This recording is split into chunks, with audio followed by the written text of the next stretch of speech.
questions during the presentations, please use the chat function. We'll be monitoring that. We'll either answer your questions immediately if it's appropriate, or we'll wait until the breaks to answer those questions.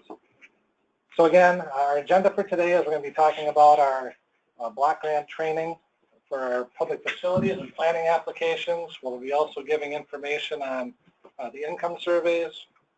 You can move that slide along. Yep. Okay. So this is the first of our trainings today here in Fitchburg. We'll be also going to Wausau next week to present as well. The deal in Wausau will not be on the webinar. So there's our agenda for today. Following it somewhat loosely, we do have a break scheduled probably for around 10:30. Other breaks as needed as we go through the course of the morning. So I'd just like to take a minute to introduce the staff that's here with us today. The staff assisting is Mary Manderson, a grant specialist. If you haven't introduced yourself already to her, Joanna Storm, Angela Davis, Charlie Androsky, fairly new to our team, and then myself, Bureau Director Dave Polish. Back at the office, we also have Amanda Canuck, Mark Staff, Deb Wagner, and Matt Lupine. So with that, if there are any questions, bathrooms are out the hall here right across for those in attendance. I'm going to turn it over to Joanna Storm. Excellent. Thank you. As Dave said, my name is Joanna. Just a reminder, if you do have questions as we go along, we're going to pause at the end of each section, and we will provide some time at the end as well. If you have questions, please submit those through the chat. If you're unable to hear the audio, please also submit that via chat, and we'll pause if there are any technical difficulties. We are also recording this to post on our website for those that may want to go back and review information or weren't able to attend today. All right, so our training has 4 main goals. First, we want to inform you as potential applicants about our program.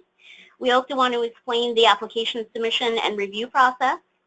We want to review the application requirements and the contents of what we're going to refer to as your application packet, and then also answer questions that you may have.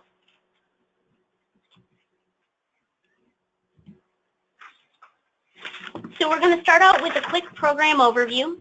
The Community Development Block Grant, what we call CDBG program, is a federal formula-based grant program administered by the U.S. Department of Housing and Urban Development. In most of our documentation, this will just be referred to as HUD. It was created in 1974 through the passage of Title I of the Housing and Community Development Act as amended, and it's governed by the rules set forth in the Code of Federal Regulations. Our reference is the 24 CFR 570, and this is central to all of our division policies, and it's a foundational cornerstone for the implementation handbook.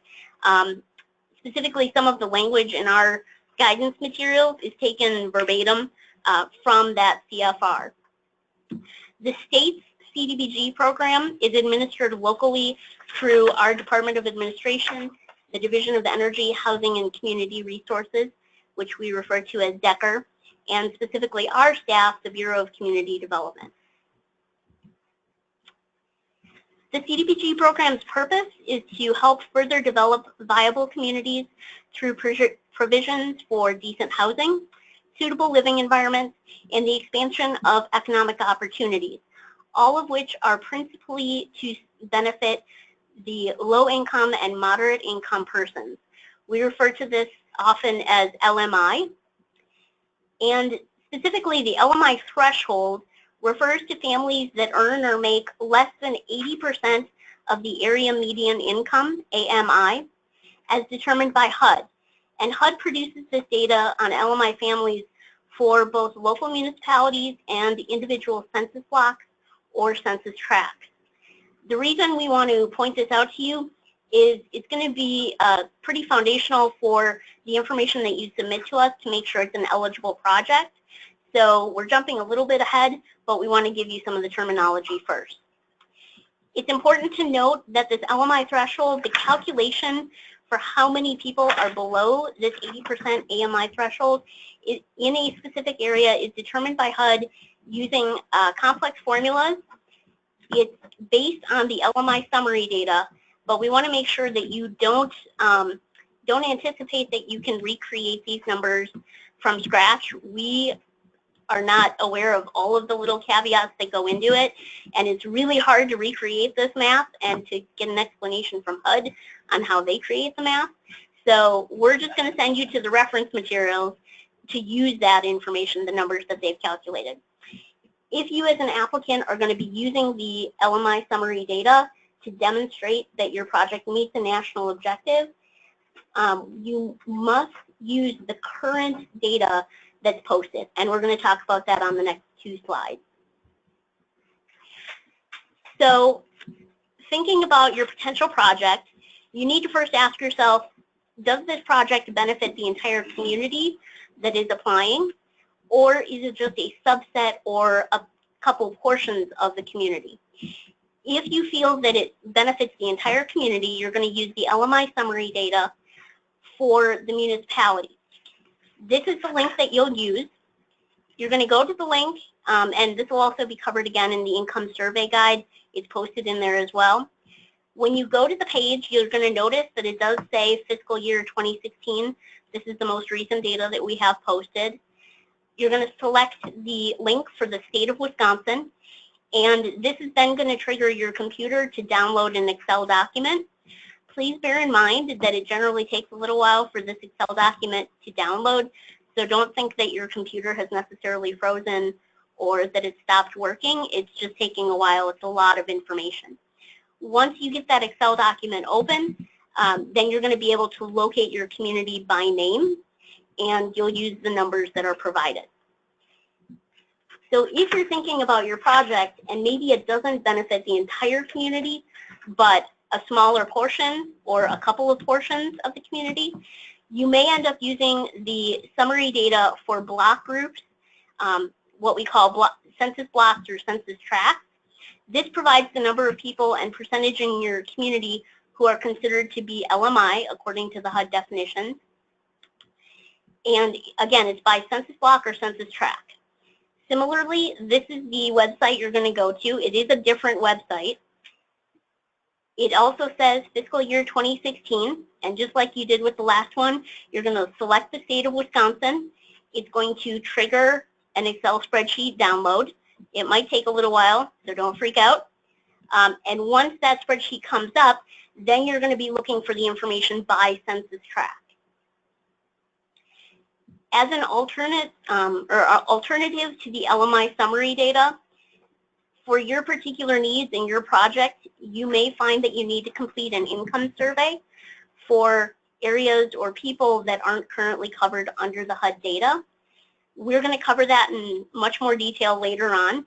So just bear in mind, we're guiding you to these 2 sources first because this is what we would prefer you to go to.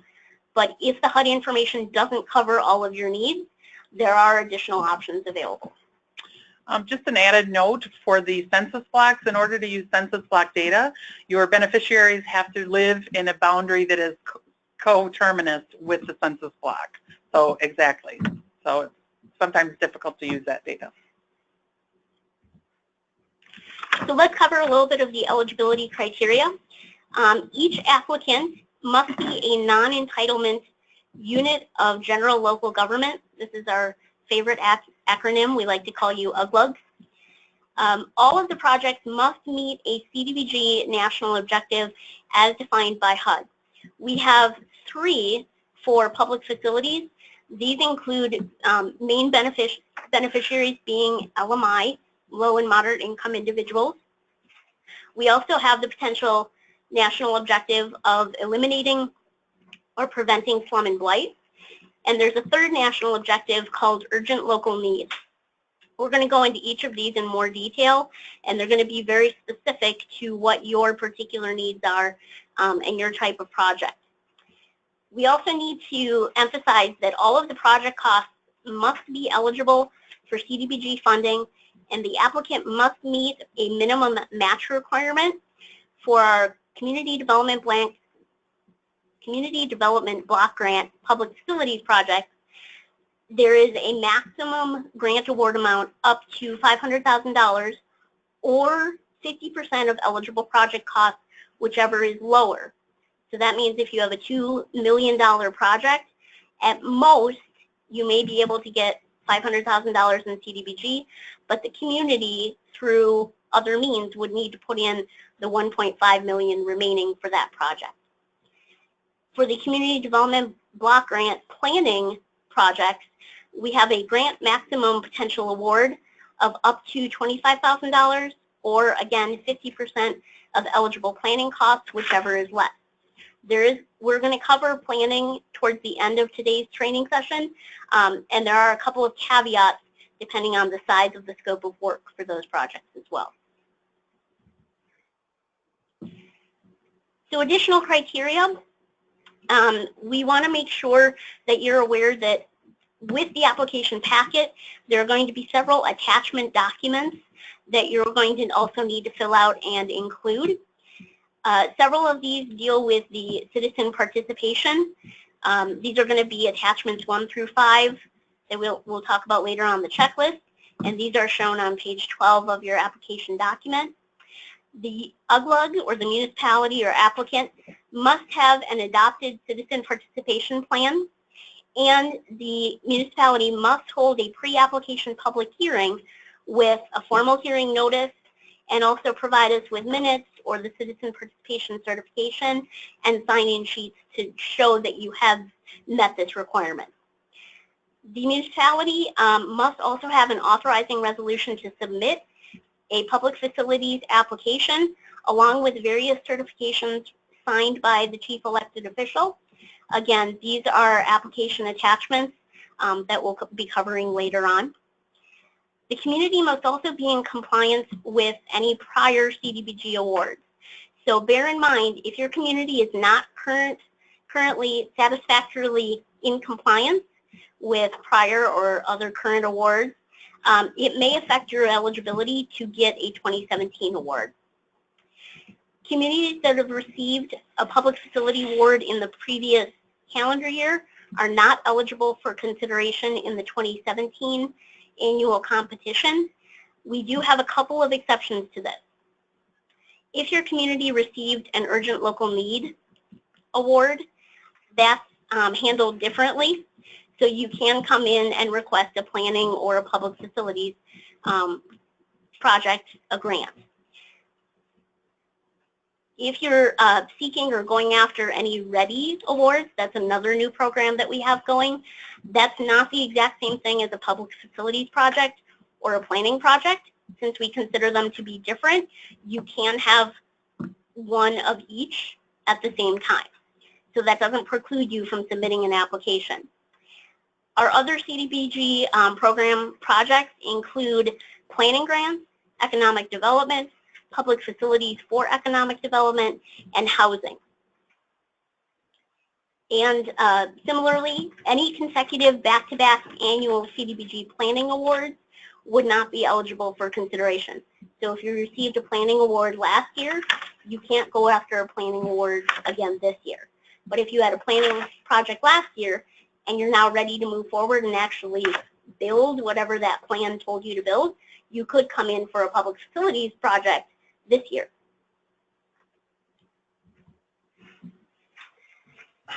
So some additional applicant criteria. The municipality must be able to accept an award and proceed with negotiating a grant agreement according to our 2017 annual grant cycle timeline. Basically, we are seeking shovel-ready projects. We realize that some unexpected delays may be unavoidable, but our main goal is to quickly disperse federal funds to eligible communities as quickly and efficiently as possible. Significant delays and or non-responsive grant award recipients may face rescinded awards if the division feels that the delays jeopardize getting the community under contract or the successful completion of the project within a reasonable timeline. Basically, HUD has us on a very short leash, so we want to make sure we get the money out the door appropriately as best we can. In the event that a community is unable to accept a potential award, we ask that you please be considerate and let us know as soon as possible. This allows us to redirect that funding and redistribute it to other eligible projects that likely have a very high need. Please refer to the 2017 annual grant cycle timeline. We're going to cover this on slide 23 later on. We'll go through the specific dates. The community may also want to consider passing a resolution during the application process, the preparation process, to grant approval or acceptance rights to the chief elected official so that if they receive an award, they can sign off on it and get the ball rolling, as opposed to necessarily having to wait a month or a couple of months for the next board meeting to come around. Do we have any questions or concerns at this time? All right, hearing none, we'll keep moving.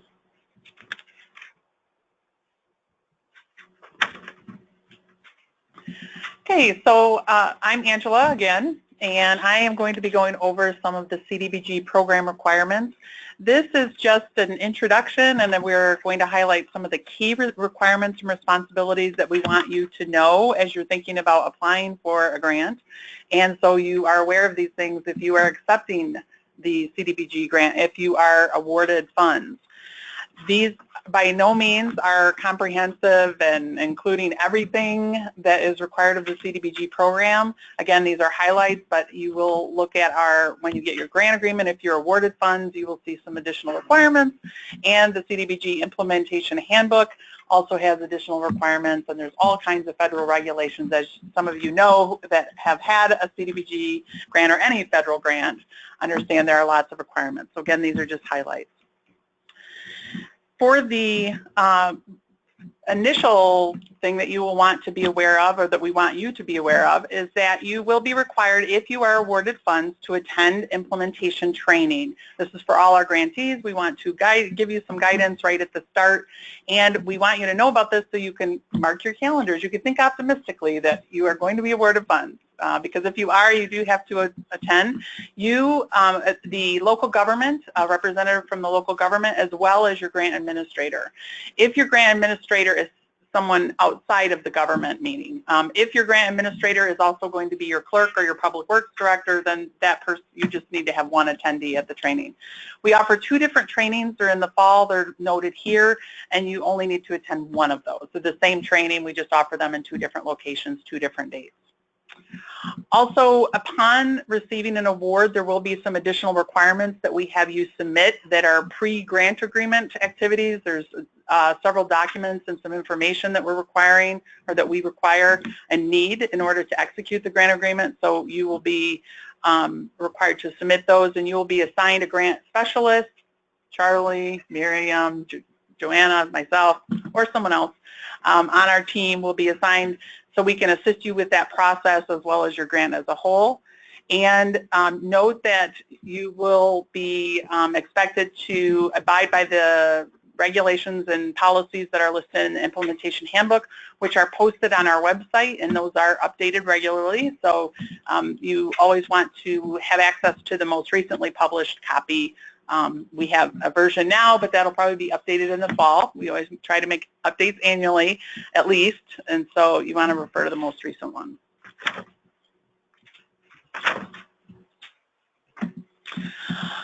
Also, all grantees must execute a grant agreement with the Department of Administration. So I'd mentioned there are additional terms and conditions within that, and it is the responsibility of the grantee, the community, the local government, to adhere to the terms and conditions of the grant agreement. Even if you have a private consultant that you are going to be hiring to administer your grant, it's ultimately the local government, the grantee, that is responsible for ensuring that those responsibilities from the grant agreement are met. Also, non-compliance of the grant agreement and the policies and regulations tied to the CDBG program may result in the cancellation of the grant or payback of CDBG funds. And the grant agreement and the implementation handbook will specify additional requirements related to reporting deadlines and project milestones, and those will be things that the local government is also responsible for ensuring that you comply with.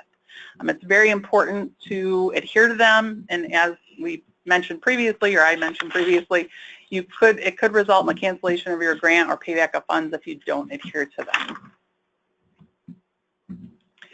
There are also procurement requirements. This is another set of requirements that we want to cover now during application, just so you're aware of them, because many of you may have already started to think about services that you may be contracting out, and so we want to make sure that you understand the procurement requirement highlights. I think first of all, that if you are not using CDBG funds to pay for grant administration, that is the most common professional services that's contracted out, then you are to adhere to your local government policies related to procurement for those types of professional services. That is the focus of what you need to adhere to. So keep that in mind if you are currently in the process or planning to move forward at some point with contracting out for your grant administration. If you are planning on using CDBG funds for your grant administration services, then there are additional requirements that will come into play, because you must adhere to not only your local policy, but federal and state requirements as well. And with that, there are competitive procurement requirements that come with that. So if they are paid in whole or in part with CDBG funds, you must use a competitive process that promotes open and free competition. And there are requirements, again, from state and federal regulations that come in with that. This means that there are a few methods that might come to mind when you think about competitive procurement, particularly with professional services. I forgot to mention, with engineering services are also a type of professional services that are common to CDBG programs. CDBG funds can't be used for engineering, so the state and federal regulations don't have to apply to those. You just have to think about your local policy when you're doing that. So that covers engineering. But for grant administration, let's get back to that. The competitive process. Oftentimes, folks will think about either an RFP process, a request for proposals, where you actually advertise an opportunity and request proposals from various firms. It's an open process. Anyone can submit a proposal, and you have selection criteria ahead of time, and you evaluate the proposals based on that criteria and select a firm. This is typically based on qualifications, background, various things that you would evaluate as part of that proposal. Another common method that folks think about, but that is not allowed for grant administration services, is request for qualifications. That would be an RFQ process where you would just request qualifications from maybe 2 or 3 different firms, and then you select one that you want to get a proposal from and move forward. For the federal regulations, they do not allow that for grant administration. They only allow that for engineering and architectural services. So do not use an RFQ process if you want those costs to be considered eligible. The other process that folks think about sometimes is a simplified acquisition. This is where you're simply getting quotes from 3 different sources, a minimum of 3 sources, and from there you're making a selection that is based on price.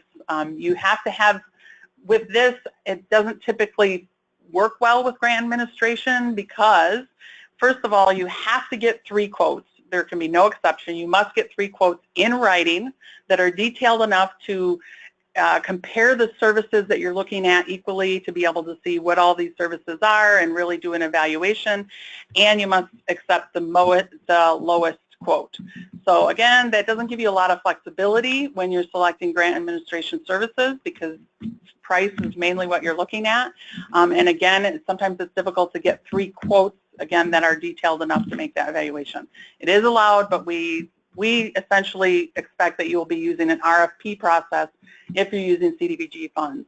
Just as a heads up, with public facilities, that varies. Oftentimes folks will just use their local match and not CDBG funds for grant administration services because they only want to worry about their local policy compliance. However, with planning grants, you are using CDBG funds. We combine grant administration plannings all under one budget line, so be aware of that. If you're thinking about a planning grant right now, you must adhere to those state and federal requirements. Okay.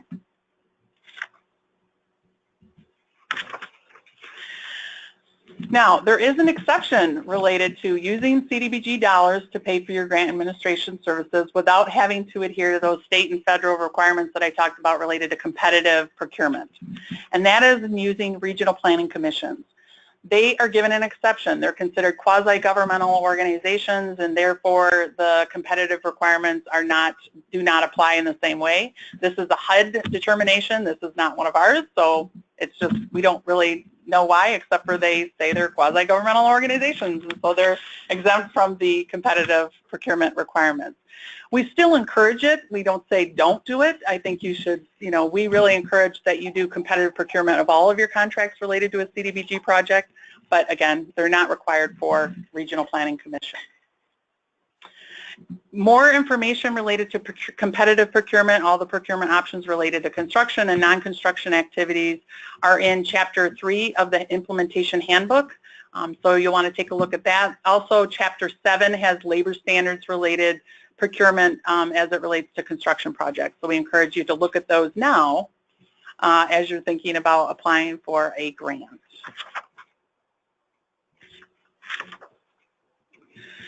Some additional requirements, financial management. We will want you to be thinking now about how you will handle financial management of a CDBG grant if you are awarded funds. And with that, establishing a financial system that, and getting that in place if you don't already have one. And also just thinking about your current system and things that you may want to modify. Do you have the appropriate checks and balances in place to determine who's making sure invoices are legitimate and are billing correctly, who's receiving the funds, who's paying out the funds, and so forth. And also what kind of controls you have that you may want to modify either to increase accountability, or sometimes there's lots of steps in place that might hinder getting payment for a CDBG grant in place. So we require various sign-offs related to getting CDBG funds when you actually seek payment. So you may want to look at your processes to see how difficult or simple that is, so that you can get your funds in as quickly as possible while still having accountability. There are also environmental requirements for the CDBG program, both with PF and planning. For PF, they tend to be much more intensive. You usually have to do an environmental review or environmental assessment. With planning, there's just a couple of documents that you need to fill out, but you do need to fill them out. So you just want to know that these are requirements of the program. Also, Davis-Bacon and related acts and other federal labor standards regulations may apply to your project. They wouldn't apply to planning grants, but they certainly apply to most, not all, but most public facilities grants. And you'll want to be aware of that and making sure that you're following those.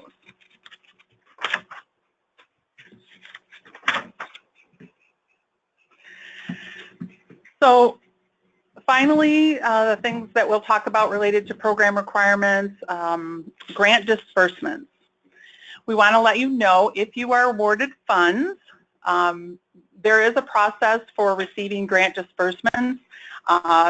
We can approve some cost prior to you having an executed grant agreement. Typically, this is grant administration. That usually is from the time you're awarded going forward. Engineering is allowed up to 1 year prior to application. Okay, so up to 12 months prior to application, those engineering costs can be counted towards your match for a project. So those will be allowed prior to the execution of the grant agreement. However, in order to have other costs eligible and make your project eligible, you must have all the environmental requirements completed, and you must have an executed grant agreement prior to starting any construction. Another note here is related to planning out your disbursements or your CDBG payments. We allow for you to submit invoices either that have already been paid, that then you'll get reimbursed, or submit invoices that you want to pay, and you're maybe using CDBG funds to be paying these right at the start. Either are acceptable, but we do caution you, and we say that you should have contingency plans in place in case your CDBG funds are not dispersed in the time that you think they should be dispersed. Oftentimes we have payments that don't have invoices that are correct, or the request for payment isn't signed properly, or has calculations that are wrong, and that can hold up a CDBG payment. So oftentimes grantees will plan on just paying things up front and then getting reimbursed. At minimum, you should have some contingency of that nature in case the payment is held up. But again, costs can be submitted either way once you're awarded CDBG funds. I have a question in the room. Bart? talk about the little July shutdown period. A lot of the communities that we deal with have one meeting a month. And I know last year you had sent out emails saying get your stuff in by such and such date. But if their next board meeting or council meeting is after that date, they're not approving the contractor's pay request until after that date, which means even if we sent them the very next morning, we're waiting 6 weeks before the state can review it and approve it, if you will. Mm-hmm. So any thoughts or? So, yeah, I'm just going to repeat the question in case folks didn't hear it online. So our question was related to, in the past, there's been what we would call a blackout period, but it's really just a period in which there's a transition in our systems, and so there might be a delay in July related to getting your payment out. This last year, no delay. Yeah. It was almost seamless. So that shouldn't be an issue. The other, you might have got that email, but I don't think any payments were delayed over 30 days Yeah. this year. The other thing to look at when you're doing your project is, because it's 50-50 match, there should be an adequate match funds to carry you through that moment, and then you would ask a larger percentage of CDBG on the next request. So you should have those funds available to float that period if it's necessary at all. So for this year, you don't anticipate a blackout period again? We don't anticipate a blackout period, and Dave made a key point there. The commitment of DOA is that upon approval from your grant specialist, so we see it first to just make sure all the math is right and everything is compliant with the grant agreement and all the costs are eligible and those sorts of things. Once we've approved it, there's a commitment or a goal that we would get payments out within 30 days from that period. And this year, with the July payments, that happened. As long as there weren't questions, invoice issues, calculation issues, we did send an email out giving you a heads up that there is going to be a transition in the system. But has it been 2 years now we've transitioned to a new statewide system? So it's been 2 years now we've transitioned to a statewide system, and every year it's getting better as far as adapting and transitioning and moving forward. So we don't anticipate that big blackout period again. We commit within 30 days, and sometimes it's sooner. I think payments sometimes get in quicker if there are no issues, but it just depends. Thanks for that question. Any other questions at this point? We did have one question on the webinar side. The question was posed on slide 16. Fees associated with professional services for grant application preparation will be requested and may be published on Decker's website. That question is a good question. That's something we haven't done in the past. The reason we may be requesting that information is we've received a lot of questions from our UGLIC partners and concerns about the fees being charged for the application process. So we're looking to potentially collect that information and put that on our website.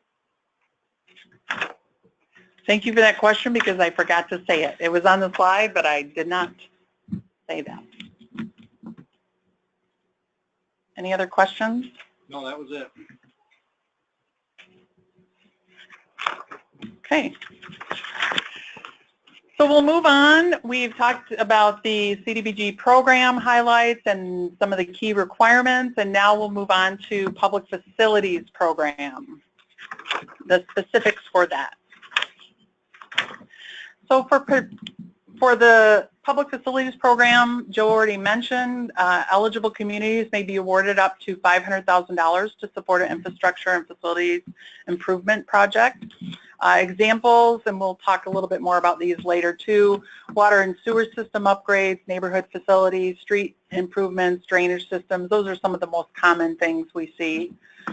The CDBG public facilities awards are made through an annual competitive process, and we do expect that that process will be highly, highly competitive. We have, for this year, are estimating $4.9 to $9 million available.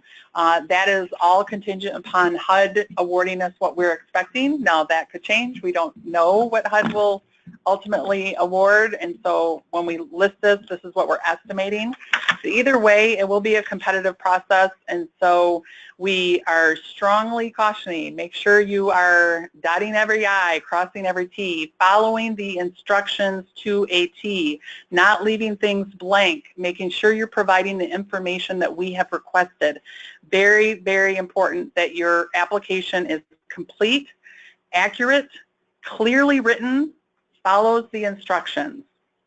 Errors may disqualify the application from even being scored. So you want to make sure that it's very, very thorough and accurate and precise. The application, the annual cycle that we're referring to here is the grant cycle related to the application process, the award process, and the grant agreement process. This does not include, of course, your full project cycle if you are awarded funds. But the dates are listed here. Obviously, the applications are now available, and the trainings will be occurring this week and next week. Trainings are not required. We just strongly encourage it. And again, we'll have the webinar recording on the website later, too, if you want to refer back to these.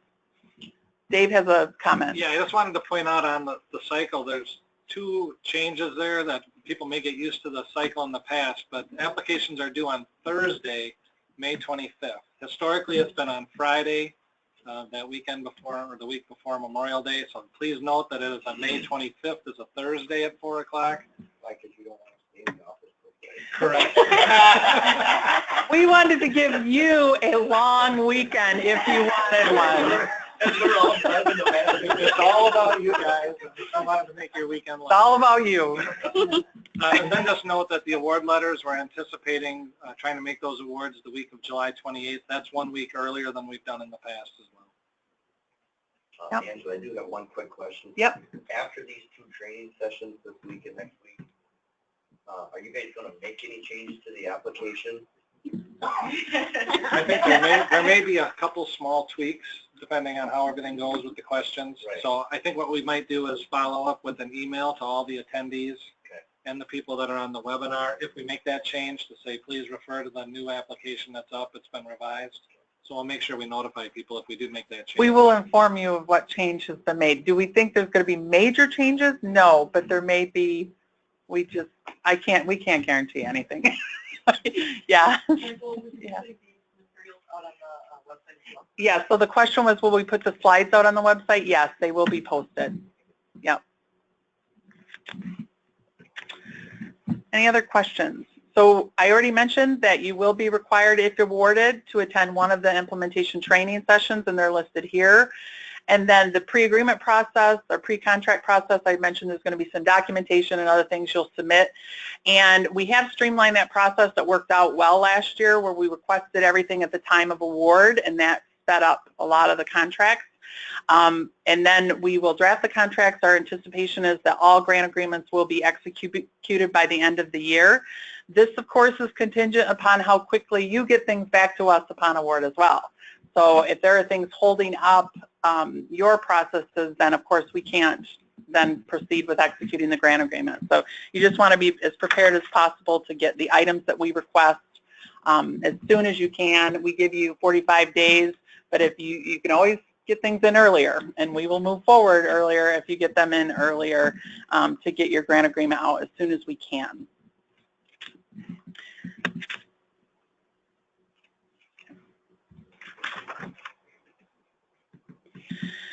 So the application review process for public facilities, we mentioned that this is a competitive process. So your application will be reviewed, ranked, and scored by a panel of reviewers. The funds, the funds will be distributed geographically. This is something that the division has committed in our action plan and our work with HUD to distribute the funds for the CDBG program overall. Geographically throughout the state. I will say that we already have achieved that with the CDBG program. All the current grants and the different programs that we have allowed us to really distribute. But in the case of scoring, it's not scored in terms of your geographic location, but where it could play a part is if we find that you know, we need an area that isn't currently represented and there's a tie in scores or something like that, that may become a factor. It hasn't in the past just because we've been able to achieve that distribution naturally, but there's always that potential. Okay. If additional funds become available, they may, from any award declines or anything else, maybe we get more money from HUD, who knows? Always thinking optimistically. If so, then we would, we may give additional grants, and we would base that on applicant rankings and the scoring. If you receive a decline, if you did not receive an award, appeals must be made by the applicant, meaning the local government, the applicant, the UGLUG, within 30 days of receiving the notification of denial. Dale? Do you make available the ranking of all applicants that were received? I can take that. To repeat the question for the webinar folks, do we make available the applicant rankings of all the scores once awards are announced? We can do that. It needs to be done via an open records request, but then that is made available. This year the plan is to send out with the awards, the individual scoring worksheets will go out at the same time as the awards and denials. But the overall ranking sheet could be available upon request.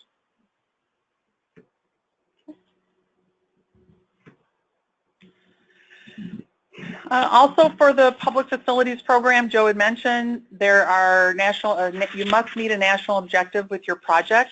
There are 3 different national objectives that may be met with the public facilities program. There's the benefit to low to moderate income persons, and this is through an area benefit, so LMI persons that are located in the service area, whether that be community-wide or a portion. Through limited clientele, and this is a project that would serve a particular disadvantaged population. There's also housing and jobs, which are not typical of public facilities. Housing projects could, but I don't know if we've ever had any that have qualified for the public facilities program. But these are LMI methods of meeting the national objective. And then jobs, that's typically of our public facilities and for economic development and our economic development programs, as well as the new READY program. Actually, that's job training, sorry, right? Oh, and economic, okay, so it's multiple. But really, the ones that we see for public facilities are the area benefit, limited clientele, in terms of meeting the LMI national objective. There's also elimination of slum and blight, either on an area basis, so a block or multiple properties, or on a spot basis, which would generally be one location, one property, and then also response to an urgent local need. We will actually get into these in more detail as we go through the slides, so I'm not going to spend a lot of time on these. But I will say that because of the focus of the CDBG program is really to benefit low to moderate income persons. And again, the state of Wisconsin, our program, we've committed to awarding 90% of our CDBG funds from all of our projects to low to moderate income projects, meaning projects that benefit low to moderate income persons. So bear that in mind when we're reviewing applications. We will take that into consideration as far as selecting projects.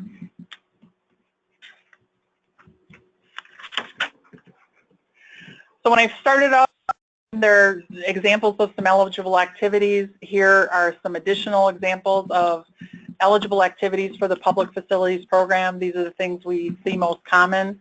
So listed here include the acquisition of a deteriorated or blighted building or environmental contamination, demolition and clearance of a deteriorated or blighted building, or specific site improvements related to that, street construction and expansion, rehabilitation of blighted buildings, community facilities, community centers, libraries, senior centers, fire stations, architectural barrier removal to ensure accessibility for public buildings. So that would be handicap accessibility improvements or something related to that. Storm sewer installation, water mains, sanitary sewers, and wastewater treatment facilities. These are common CDBG public facilities projects. There are also Did you have a question, Dale? Sure. An example of a rehabilitation of deteriorated building. Is this a private building or a public building? Make any difference? What's an example of one? So there's a question about what would be an example of a deteriorated building. When we get to ineligible activities, it can't be a public building that would be used for public local government, but it could be an abandoned schoolhouse, or it could be your local library needs lots of improvements and you want to make those improvements.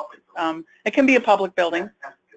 No, well, it has to be publicly owned, although there are some exceptions related to nonprofits, and I can't go into every little detail of that. But I would say if you have a building that you think, you know, we want to know if this is, we'd like to rehab this, is it eligible, you can connect with us, because it does have to be publicly owned, but there are some things within the regulatory language related to privately owned facilities and how that would be used for public services, as well as there's nonprofits. There's different ways that it might be eligible that way in terms of a subrecipient being a nonprofit. So there are some exceptions.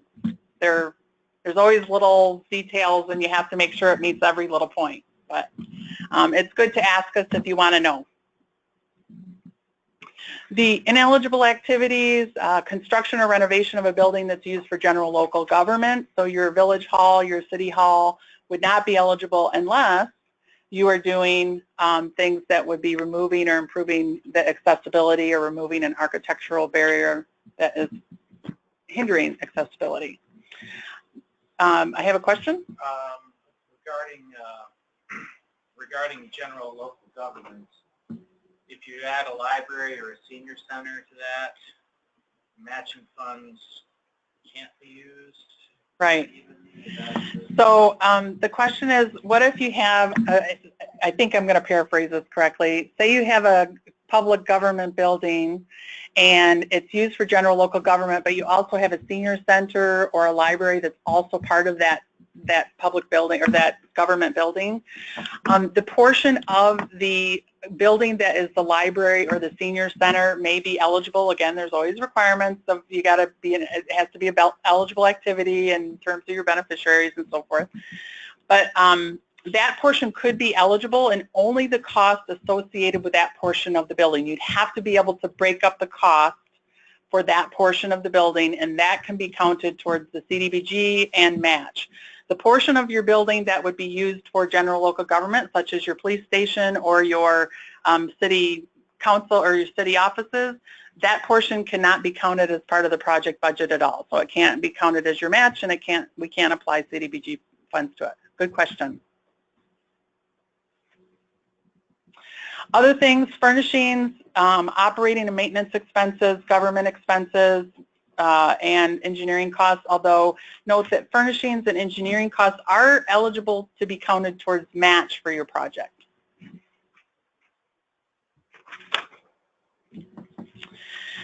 Also, Joe had mentioned, and we'll just kind of reinforce this here, we are looking for shovel-ready projects. We have to disperse funds in a timely manner based on federal requirements, and so to do that, we set up guidelines for our programs. For the public facilities program, we expect that you would complete construction activities within 8 months of the award date. Pre-construction? Yes, pre-construction. If I didn't say that. Complete pre-construction activities within 8 months.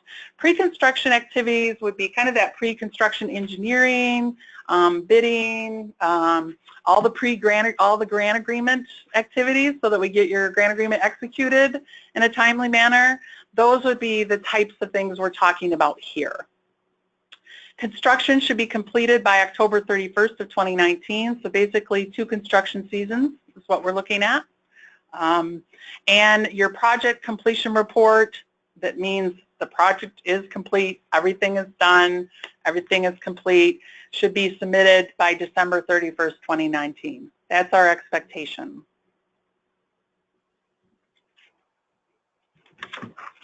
Any questions?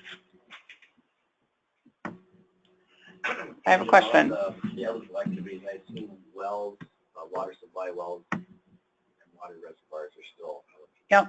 So the question was, what about for eligible activities are water reservoirs, reservoirs and wells. Are those types of eligible activities? Yes, they are. Those would be eligible activities. Another question, Randy? A question that was touched on earlier, as far as the public information request for the list of the rankings of, I guess I want to apply, because that's the distribution of public funds, why is that a public information request? Why is that required as opposed to just having it available? That was the advice given to us by senior management and legal. Yes.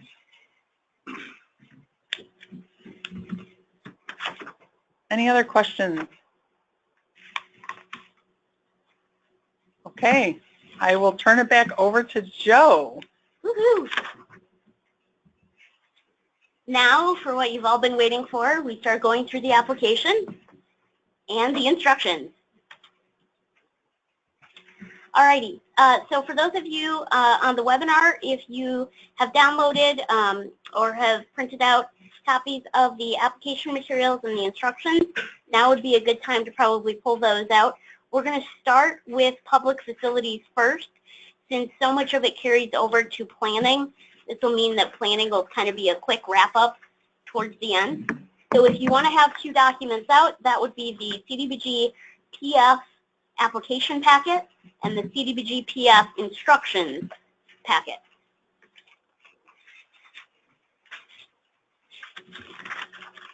I'm just going to go through these kind of side by side. So if you open up your application first, we're just going to work from the top of the page down and be flipping through. Page 1 of the PF application and pages 6 through 7 of the instructions deal with this Part 1 grant request. So for the majority of this application, we feel it's going to be fairly straightforward. You are able to download this off of the website, and it is a fillable form. So you can just tab through and put in your numbers or put in your information. There are a couple of fields that we're going to highlight of importance to make sure you don't forget or give you a little extra guidance on how you want to fill this out. So to start out, Part 1 grant request, first off we ask you for your grant request amount.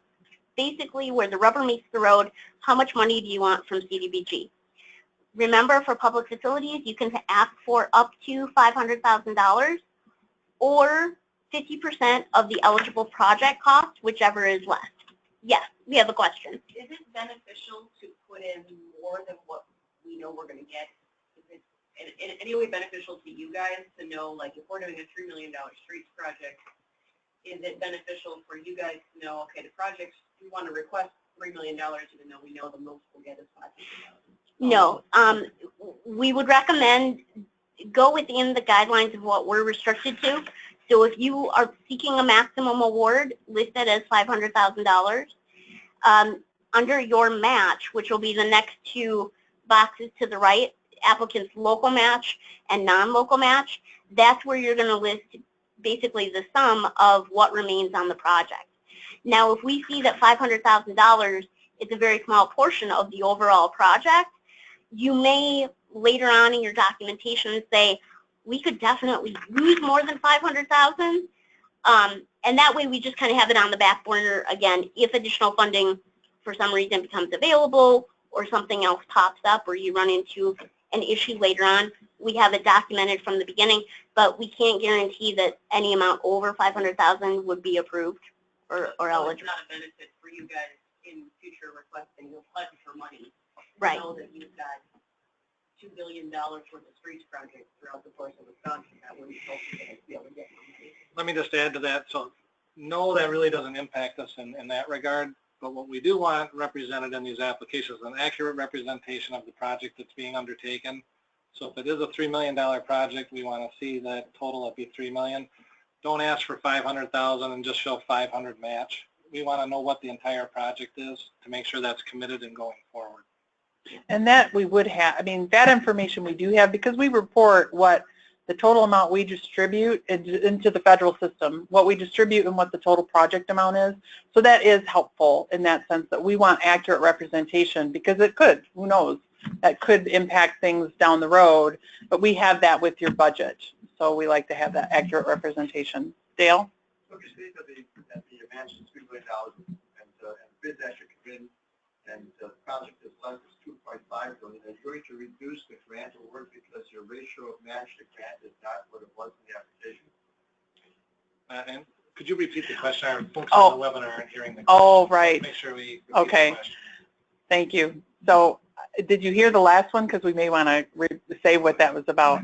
So the previous question that I was responding to and Dave was responding to was, is it helpful to us if you have in this portion, you'd indicate the amount requested for CDBG, say you really need $1 million and we are only going to give you a maximum of $500,000, would it be helpful for us if you went ahead and you want to request $1 million? And the answer to that was no, that we want you to request what the maximum amount allowed is, but your actual budget should reflect the actual cost, the accurate cost. The next question was, so what if you say you have a $3 million project and then when bids come in, say it's $2.5 million, will we then adjust the grant award based on the percentage ratio match? The response to that is potentially.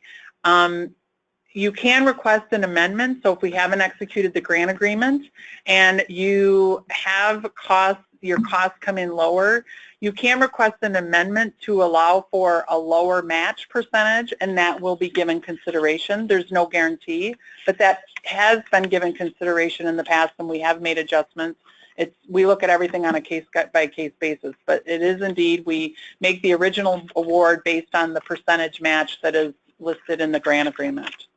It's not much conservative in our total project budget estimate. So the question or the statement is, then we perhaps should be conservative with our estimate and of the total project, and that could perhaps be the case. I know that I've had folks say that their local communities are concerned with a conservative estimate because then you look like you're going over budget if you have more, and we understand that. We don't know how to resolve that. I think it's whatever your local community needs to have in consideration, but certainly a conservative estimate does allow for some flexibility. Mm-hmm. Do you foresee it as being an issue to adjust that percentage? So if the project was estimated at $3 million and it comes in at 2.5, because that's only going to be about a 1% adjustment on the match versus, as I know it's case by case, but Yep. as you're on committed $500,000, adjusting the amount of match, since the amount of match is so outstanding. Yeah. Again, I have to say, yeah, I have to say it's reviewed on a case-by-case basis, but has it been approved in the past? Yes. It has been approved in the past on a number of projects where, you know, we've determined. There are instances where basically, if it looks like the budget is changing significantly for a variety of reasons, we basically need to flush out why that's happening. So it could be as simple as the bids came in low because materials costs suddenly dropped. We got a great deal. Awesome. That's the benefit to the community and to the CDBG program.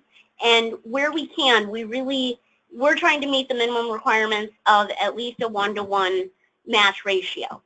So as long as we're not falling too far below that, you know, generally consideration is provided.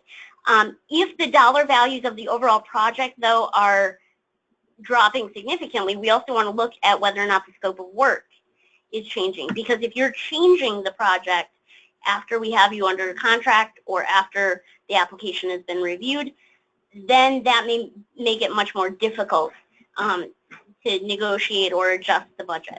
I think it's important to just say, you know, it's on a case-by-case basis. The other thing is, keep in mind that your match is scored.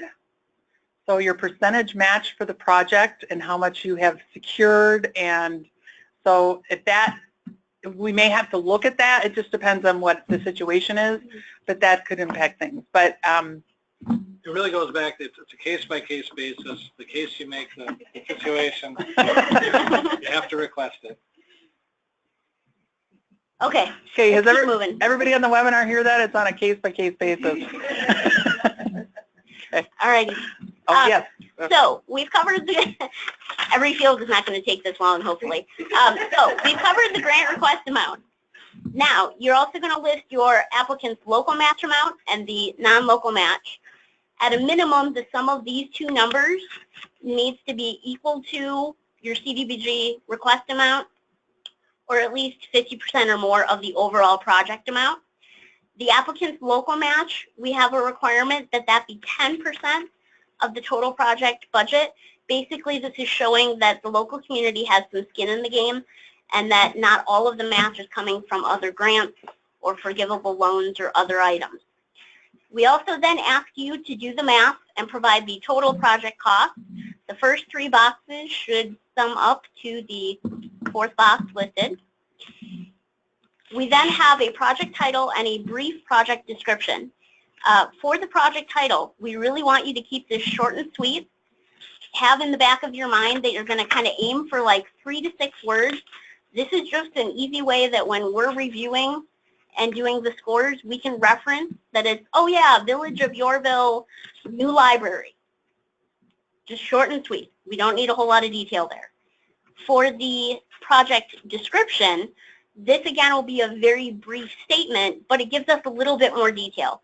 So if the project title was downtown infrastructure improvements, the project description might be water main, sanitary sewer upgrades, and street sidewalk reconstruction on Main Street between 1st and 3rd Avenue.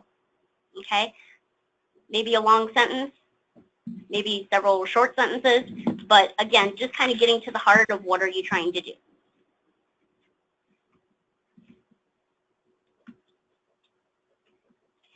We also list here the project begin and end dates. We've discussed this a bit when we went over slide 23 with our general timeline.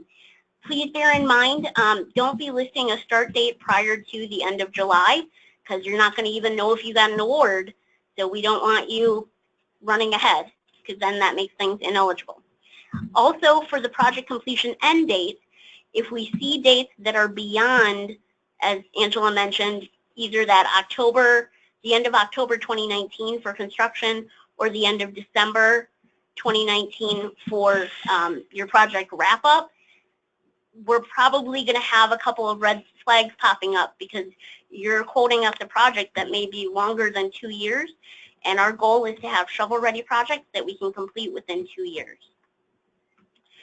We also have the ability, or I'm sorry, you have the ability to then identify some items with the project budget. First off, we want to ask, and we're basically confirming that yes, you are going to attach this document. Are you including a more detailed project budget? Yes or no? Hopefully your answer is yes. And then we also follow up with, are you including a waiver of any type for match? Now this waiver, if you do submit one, we don't provide a template to you. It would be a formal request on letterhead signed by the chief elected official, and it could address either that 50-50 total match ratio, or it could have addressed that 10% local match ratio, or both. So that one isn't required because it may not apply to you, but we're basically just trying to know right off the bat, is this included and do we need to give some consideration? And it would be a rare exception that it would be approved. So very true. You would have to have, first of all, I would recommend consulting us before so that, you can understand what the requirements might be or what you might want to include, and you must make the case of why you need an exception. Alrighty, moving on to part 2. This starts to deal with the applicant information. Again, this is still found on page 1 of the application and page 8 of the application instructions. This portion, as we saw with the previous, pretty straightforward, just fill in the blanks. For our needs, we're asking you to provide your contact information so that we know where to send the award and or denial letter as appropriate. Listing your chief elected official, your clerk, et cetera, also identifying your community, and it's important to also list your population, because this is going to come back into play later on depending on the national objective that you've listed and potentially income survey data. We do have a couple of fields that were new last year and that we want to emphasize. For those of you who may not have seen the application last year, we added in a Senate district number and an Assembly district number so that we can basically let the people in the Capitol know what communities are applying for projects, and so they know what's going on in their local communities. We also ask you for your DUNS number. If you don't know what this is, please give us a call or Google DUNS number. This we request because we need to confirm when we're doing our debarment checks that we have sufficient information to try to locate to see if for any reason you're on the naughty list. We're hoping that you're not on the naughty list as a municipality, but we use it as reference, and if we have it up front and you do potentially get an award, it helps ease the process through contracting. Lastly, at the bottom here, we have an application contact.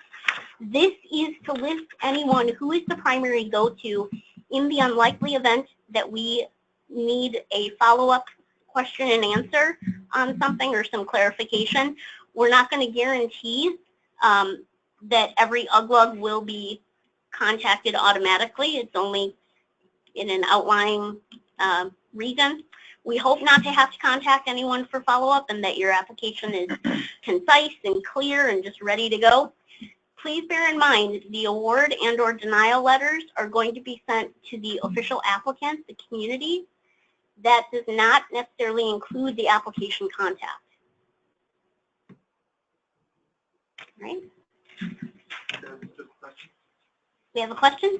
Now, see, with the fact that we're now asking for the Senate and Assembly district, that's sort of our own department's initiation, or we're so naive, I would think that we might begin to politicize the process. So the question is, last year we started requesting the Senate and the Assembly district information, and the question is why, basically why is that started? And that request was made by the legislators. They wanted to be made aware of denials and approvals, and so to accommodate that request, we included it in the application. All righty. The next page, page 2 of your application materials, still page 8 of your application instructions, covers a listing for previous CDBG assistance. Please make sure to list all prior or current CDBG awards, funded projects received since 2008. Please be sure to complete this section. If you have questions, or if you're not sure if the municipality received funds, by all means, contact our program and we can provide assistance in giving you that information.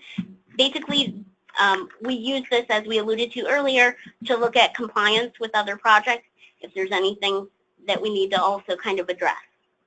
That does not include the emergency CDBG funds that, because I know a lot of municipalities got them after the floods of 2008.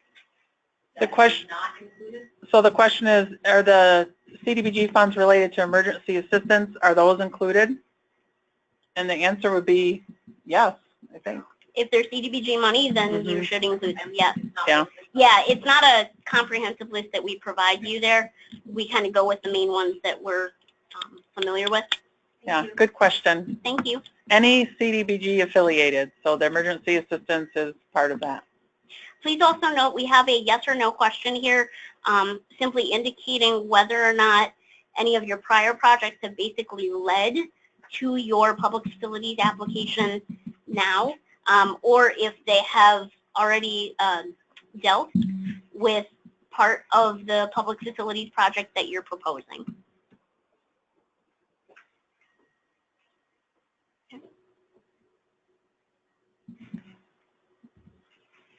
All right, part 3 of the application deals with initial eligibility. This is page 2 of the application packet.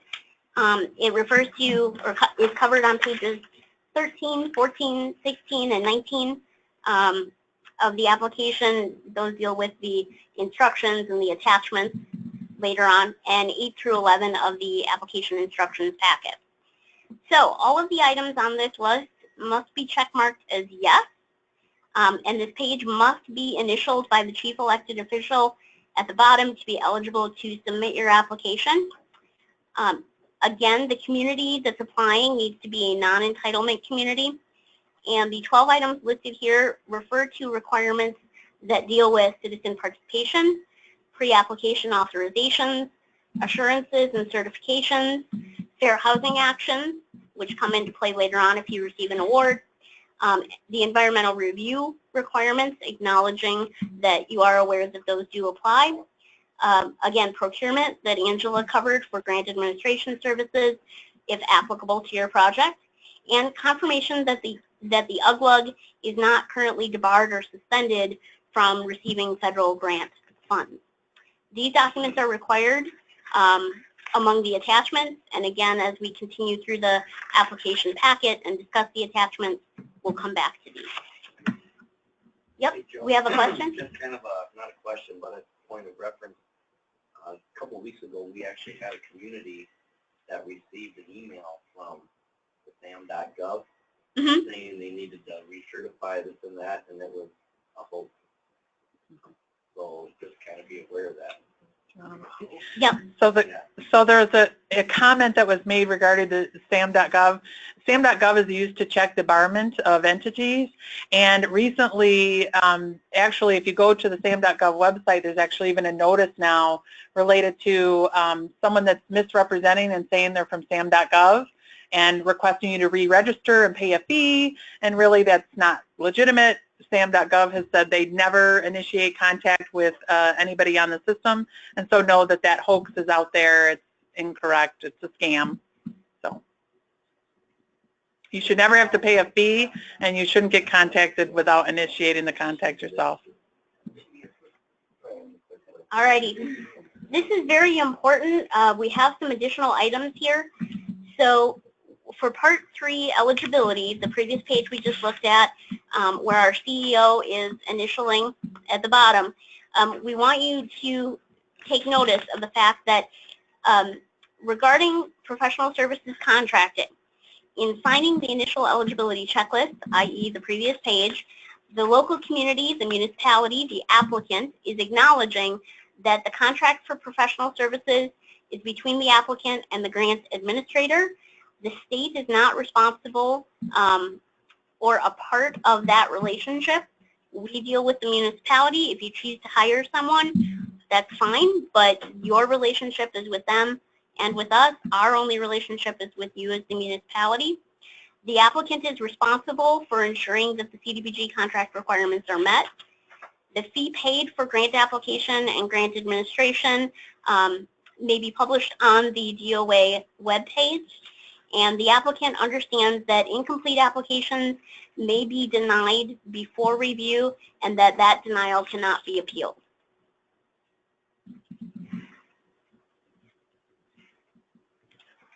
Alrighty. Moving on to Part 4, this starts to deal with our national objectives and identifying our project beneficiaries.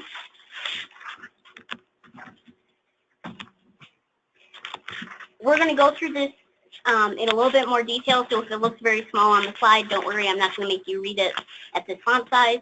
I just want to point out for you that this particular portion of the application really breaks out the national objectives into their 3 parts. The first bracket deals with if you're going after the national objective of low and moderate income individuals. The middle portion deals with the national objective of slum and blight. And the final portion deals with a national objective of urgent local need. So here, in the event that you are seeking the national objective of benefit to low and moderate income persons, you would check mark or indicate that with the first box up here at the top. You then need to specify with the sub-boxes, the 4 sub-boxes, how you are determining that it is low and moderate income. So the first 3 deal with area benefit. That may, again, be community-wide. It may be using the LMI summary data specific to census blocks for those coterminous areas with your service area. and or an area benefit using survey information. Again, Angela is going to cover the income survey in more detail later on, but just bear in mind that you have these 3 items to work with. Our general guidance or preference is where possible, because the HUD data is published, that if you can use it, use one of the first 2 sub-boxes here, area benefit using LMI SC data or summary data. If you need to use an income survey, then you would mark that appropriately. And depending on where your service area is, some of it might be covered with HUD data and some of it may not. So you may have a combination of things that you're kind of fitting together as puzzle pieces. Indicate what is appropriate. If you're not going with any of this, but instead using limited clientele deals with specific groups that HUD has identified that are presumed, essentially, to be LMI. That list of presumed groups are on page 14 of the application instructions. This includes abused children, elderly persons, battered spouses, homeless individuals, severely disabled adults, illiterate adults, persons living with AIDS, and or migrant farm workers.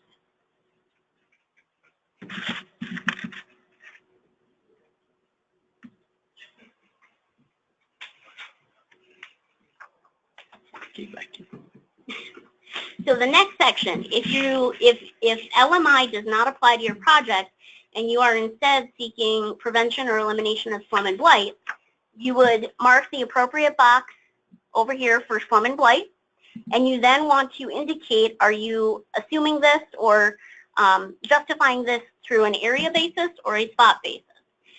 In both instances, we want to highlight for you here that part of the required attachment includes a map of the service area. We need to have it very clear. What are you counting as your area or your spot basis for that prevention or elimination of slum and blight? Just a note with the map for the area basis, when you're qualifying under slum and blight under area basis, at least 25%, which she's going to get into, at least 25% of the area must be blighted, and that's where your map would need to identify and show how that 25% is shown. 2 questions. Would you also attach like a TIF document? There's a question, would you also attach a TIF document? Yes, we would recommend, strongly recommend that. Yeah. And another question? If you have a general government building, back to your example earlier this morning, and part of that was going to be a library, part of it was going to be a senior center. Senior center could qualify under the limited clientele, correct? So then how do you handle that with the library portion? Because all those same people that are going to the senior center certainly would be using the library, or could be. So the question is, what if you have, thinking of national objectives, if you have a building that is going to serve as a library and as a senior center, how would you qualify that? Well, in order for it to qualify as a library, you would have to have community-wide LMI. So the library can only qualify if there's community-wide LMI. If you've established that it's community-wide LMI, we would accept the senior center. We would probably just bulk the senior center under that national objective of community-wide LMI. It is limited clientele, but we would know that because it's a senior center. I think those are 2 examples that it's kind of clear that you could say, okay, we're going to know the limited clientele is going to serve here and the library is going to serve here. I think it's tricky because you can only, in the federal system and how we would set up the project, you can only register 1 national objective. And so your project has to qualify under that. Yeah, you'd have to show the community-wide LMI, and we would classify it under that. Now, I think if you had 2 separate buildings, one is a library and one is a senior center, we would probably say those are 2 separate CDBG projects, and you'd have to apply under those, you know, under separate applications. There may be things, I would say those are examples that are kind of clear, but there's probably things in between that are gray areas that I would consult with us ahead of time to determine how the LMI or how the national objective is being met in other cases. So good question. One follow-up to that, if you are seeking a library and a senior center, if you find out that the overall community is not LMI, that's probably going to discount the option of the library because it serves everyone. It will. It will discount everyone. But the senior center, being limited clientele, could still potentially be eligible. Right. So don't think that you threw out the baby with the bathwater. I'm just trying to avoid going. So the comment back was, I'm just trying to avoid doing an income survey, and we understand that. Yes, we do. All right, moving on. This last potential option of national objective for urgent local needs. I want to preface this by saying, first off, this is very, very rare. It's very, very difficult to meet the requirements, but we are going to cover it for due diligence. So, HUD's regulation found in the 24 CFR 570.483B and policy guidance in meeting a national objective states that to qualify for urgent local need, the project activity must alleviate conditions that meet all of the following criteria, not one or two, but all. First, the issue must pose a serious and immediate threat to the health and welfare of the community. It must be of a recent origin or recently become urgent, meaning that the conditions have developed or became critical within 18 months prior to certification, and that the local government is unable to finance the activity on its own and other sources of funding are not available to carry out the activity. This third one is always the kicker because you basically have to show that there's no other funding available, no other potential options, and it's extremely difficult. Yeah, you basically have to have used all of your geo debt. I mean, that's HUD's guidance to us. They expect you've used all your geo debt and there's no other way to pay for it. So an item to point out here, it may seem a little bit out of sync, but we want to point out that at this time, we're talking about CDBG public facilities projects. We do have a little caveat here. If you're thinking about a planning project, urgent local need does not apply to planning projects. So its only potential right now, as we're discussing it today, is towards public facilities. In the event that you are going after this national objective, we then provide space for you to provide those answers to give the explanation and make your case for why this would be urgent local need. If you think that this is what you're going to go after, please give us a call because we'll work with you in answering some questions. Yes? Urgent local need, that's kind of available on a rolling basis. It is. It is. So sometimes because during this part of the year, you're hearing about public facilities and planning is likely when individuals might become aware of the urgent local need option. That one is open throughout the year, and that is funded, I believe, on a first come, first serve, and obviously if you're eligible. So if in December you learn of an urgent local need all of a sudden, you could submit an application in December. Yes. There's light at the end of the tunnel. Alrighty, let's go through. Hey, Joe, before Yes. we continue on, there was a suggestion made by one of our webinar participants related to SAM.gov, and this person said that SAM.gov will send an email if your expiration is about to expire. So just to clarify that. Okay, that's a good clarification. Yeah, they ask for payment. Right. Right. Yes, you shouldn't, if they're asking for payment, that's incorrect. The other thing is they give you a link, and I would just avoid clicking any of the links. You could go right to sam.gov and log into your account. You wouldn't need to click any link. So before we go to Part 5 project need, we're just going to cover what the discussion has done so far and just kind of clarifying some of the attachments based on which national objective you're selecting. So the first one here, this is again referring back to page 3 of your application. page 15 of the application for the attachments, and pages 12 through 15 of the instructions. We have the LMI area benefit using summary data, LMI benefit using census tract summary data, the LMI benefit using survey data, and we have the limited clientele option for LMI. So for these particular items, we're going to require that you provide a map of the project area, documentation that the service area is primarily residential. So we have a couple of common map types that we keep. Also confirmation that it's community-wide or census tract income characteristics justify the project as LMI. And this again just refers us back to the links that we provided early on, the summary data for community-wide information and the summary data for the census blocks or those groups.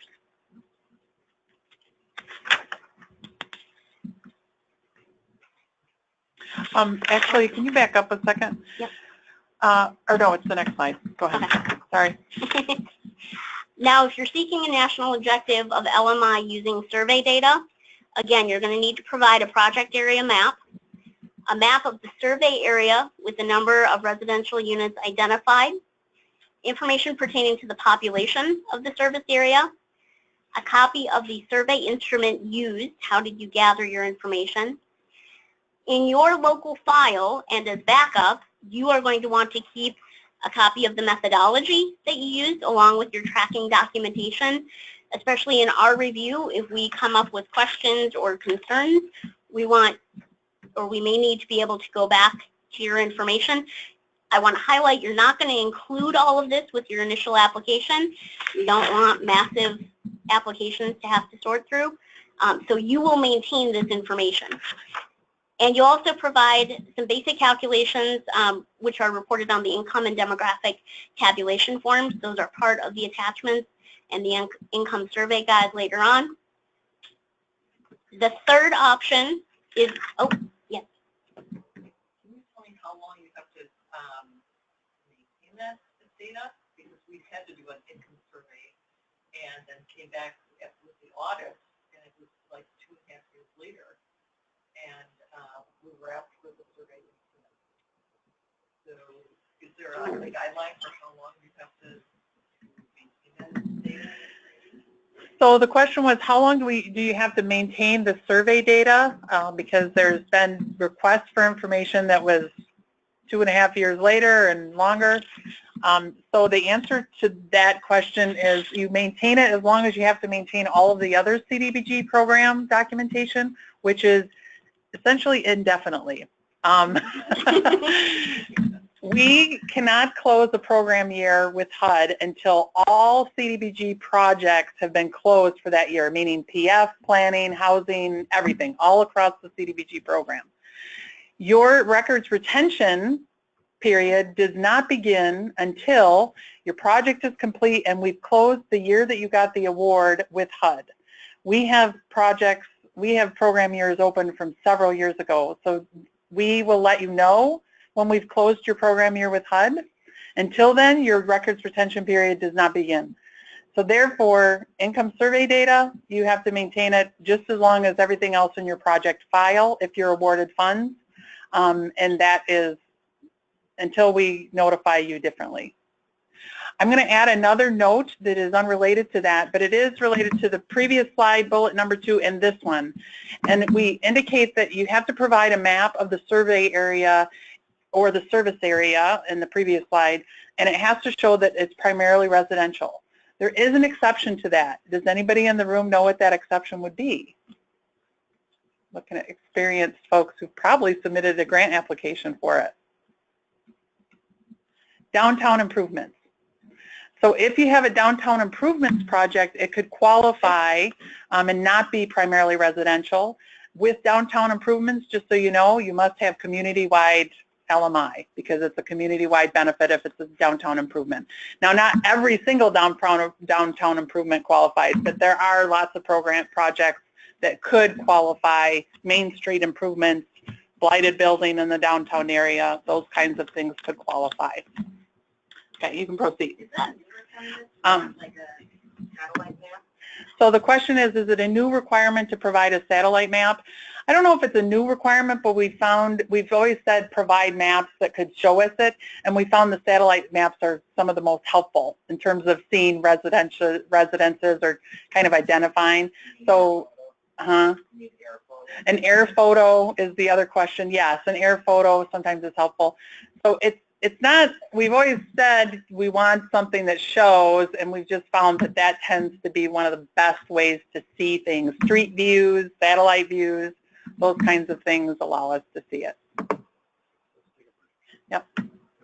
Okay, we're going to take a brief break. We're going to mute the phone and pause the recording. We will come back in 10 minutes.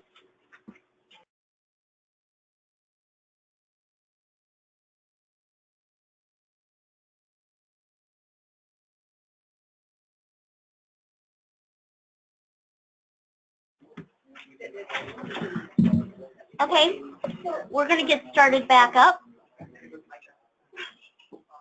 You want to take that one question? We had one question during. Will account for up to 20 points, and committed matching funds will account for up to 40 points of your score, which is a maximum of 250 points. Note there are changes here in the scoring from last year, and certainly from 2 years ago, because we've made changes. This scoring has evolved over the years. We've put more emphasis on project need, so instead of 90 points, this is 100 points worth of the total maximum.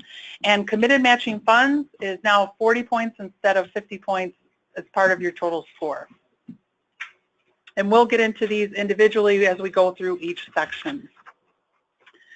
So starting with project need, this is pages 5 and 6 of the PF application. Also, on page 19, there's a list of attachments, and some of those attachments listed there are related to Part 5, and pages 15 and 16 of the PF application instructions. Please limit your narrative to no more than 2 single-space pages using 12-point font. You must adhere to this. Any information that exceeds those limits will not be considered, not be scored. We won't review any excess information provided. So you must follow that format. Be sure to address each of the bulleted items that are listed here and provide data that quantifies or further verifies or illustrates the needs. So you're looking at the current condition of the problem, the frequency in which the problem occurs, the number of persons or households or families that are affected by the problem, the effects of the problem if left untreated, and the extent to which the proposed project will alleviate the problem, and the scope of work, including the detailed project area description. So you want to provide the information in the format that we provided. This is new this year. The information request is not new, but we've provided you a preset list of items to address, because we want to make sure that you address all of the items, and we want to be able to see this in a very clear, straightforward manner. So do follow this format. Do not deviate from this format. You must present the information in the documentation provided. Also, just note here with the project narrative, in addressing these 6 items, some things that you will want to think about as far as the detail and the information. You want to address how this project is going to be implemented. So not only, how the implementation is going to impact the beneficiaries or the community, but how it's going to be implemented. So include that as part of that narrative so we can see the full picture. And again, stating the project impact on the beneficiaries and the community. And also in this narrative, this is where you can address some financing too. Financing also helps to establish, okay, where's the need and how is it going to be funded, and what are the challenges that you might be facing as far as that financing goes, or how the CDBG funding is really needed. So all of those things can be addressed as you're addressing these 6 items. For the scoring, for the 0 to 100 points, note that a severe need that is identified, so there's significant existing problems that will definitely impact health, safety, and welfare of the community. That's going to score 61 to 100 points. If you articulate a moderate need, meaning it's a moderately serious problem with a high probability of impacting high health, safety, and welfare, that's going to be scored at 31 to 60 points. If you articulate a slight need, meaning it's a less serious problem with a low probability of impacting health, safety, and welfare of the community, that's going to score 0 to 30 points.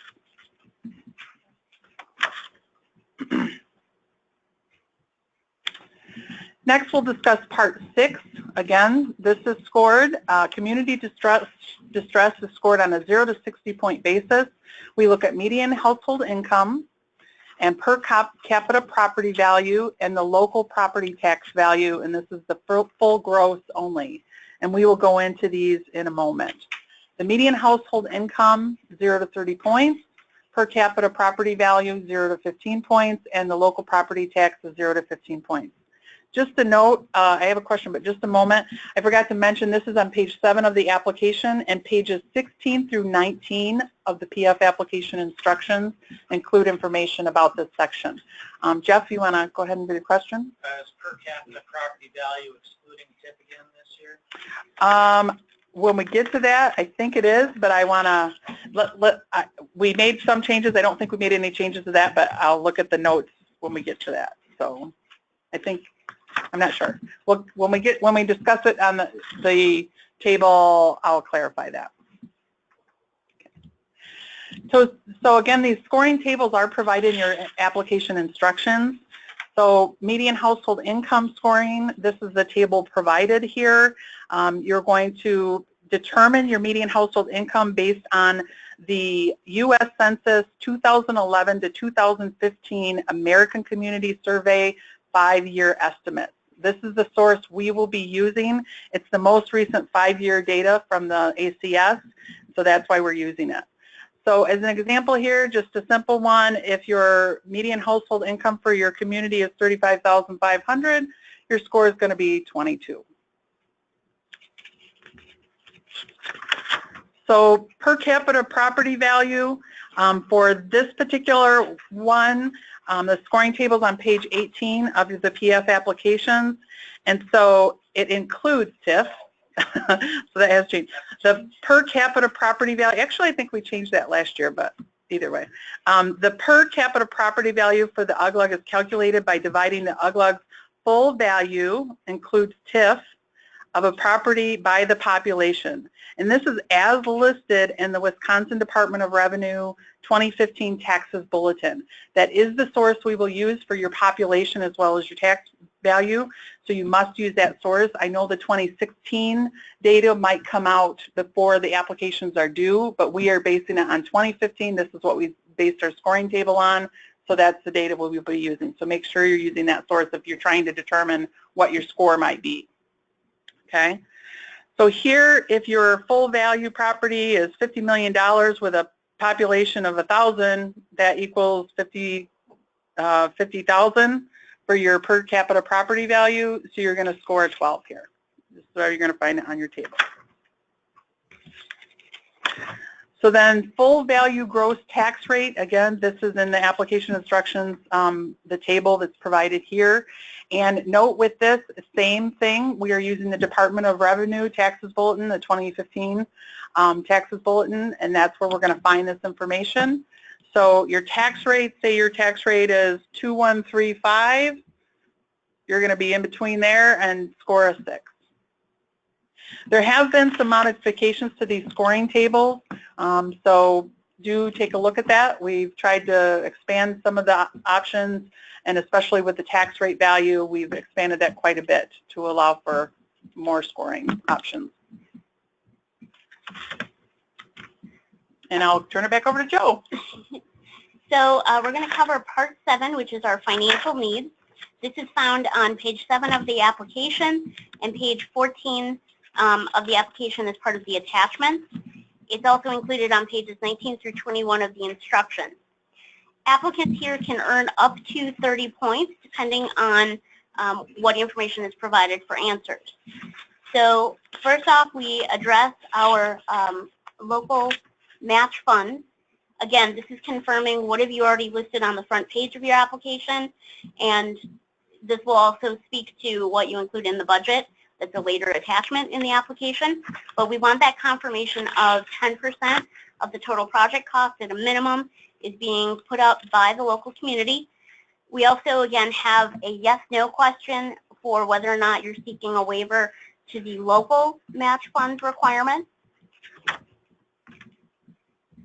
We then also want to know what are your funding sources for the local match funds committed.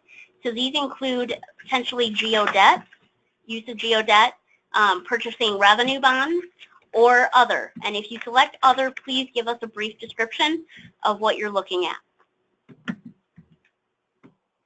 So here's where we start to distinguish the various public facilities projects or applications that come in. We would like to know your UGLA's geodebt, the current debt capacity for calendar year 2017, and your used geodebt to date. So this would be as of the date of application, whenever you're submitting that. We need these two numbers so that we can see where you fall into the table later on that we'll cover. Most public facilities projects will likely be scored on this information. The next set of information that's provided, the water and sewer rates, will be used for water and sewer projects. So this is where the scope of work for your public facilities project starts to come into play. We request that you submit the current values for your annual water charge, again calculated for a household using an average of 70,000 gallons of water, along with your annual sewer charge calculated for a household using 70,000 gallons of water. If it is a sewer-only project, then we're concerned with your sewer rates. If it is a water-only project, then provide us with your water rates. If it's both, provide both rates, please. And also, generally, we want geodebt. If there's a question, if there's any questions. Okay, if there's any question about whether or not water sewer is part of the project or a significant part of the project, make sure to include your geodebt information as well. Do you want to add anything? Jeff has a I noticed a couple things. You got rid of the future geodebt for the next 3 years. Yep. In years past, we always requested projected water and sewer rates or projected geodebt usage. We are not concerned with that this year. We want where do you currently stand as a community for your financial viability? Part 2, if say you're applying for a water sewer street project, water sewer is going to be paid by DNR, would you, and CDBG would pay for the street work, would we list a geo number for that or a water sewer number? So the question is, what if you have a water, sewer, and street project, and DNR is going to pay for your water and sewer? Would we score it on geodebt instead of water sewer because the CDBG is paying for the street? I'm looking at Dave because I think there's some ifs and potentials and all other things. So Dave, I'll let you answer that. I think in that moment, Jeff, I think we defer to you to represent your project. What's driving that project? Is it the sewer and water and the street is being redone as a result of that? Is it the street is in poor condition? I think that's really up to the community and the applicant as to how you want to represent your project and how that'll get scored. Obviously, if you say it's a street project, though, we're going to look at the geodebt and that's it. But you're going to have to document the need for that, too. I think we want to be careful about this because we may deem that really your project is a water and sewer project. So I think what you want to do in that situation is, one, you can always consult with us ahead of time before submitting the application. 2 is provide both your water and sewer rates and your geodebt. One of the errors that have been made with applicants in the past is they thought that they should be scored on geodebt. We did not concur, and they didn't provide a water and sewer rate. You will get a 0 if you do not provide water and sewer rate, and we determined that this project should be scored on water sewer. The other thing is the capacity to fund a project, especially when it includes water sewer, there is that consideration of what are your water sewer rates, because that could put you in if you have really low water and sewer rates, we're going to factor in, well, couldn't you make some adjustments here in order to fund your project fully? So I think it's just being cautious there. First, consultation ahead of time is advised. Second, provide both. And then in your application, you will have to prepare a narrative or an additional attachment that explains why you think your project should be scored based on geodet rather than water sewer. We may not agree, and so you want to have a backup no matter what. Okay? All right. So as an example, we're just going to take a quick look here at the geodet scoring table. This and all the other scoring tables are included in the application instructions. This table depicts the geodet scoring, and it's based on geodet capacity and geodet used to date. Again, if you're thinking about prior year's applications, we are not asking you to forecast potential rates or usages. We want what is current. For an example here, if you have $1 million debt capacity, you would find that in the far left-hand column of the table, find where your current geodet capacity falls, and then read the columns or the row across to the right to find the percentage that you currently use of that geodet. The column header then would indicate how many points that you've earned.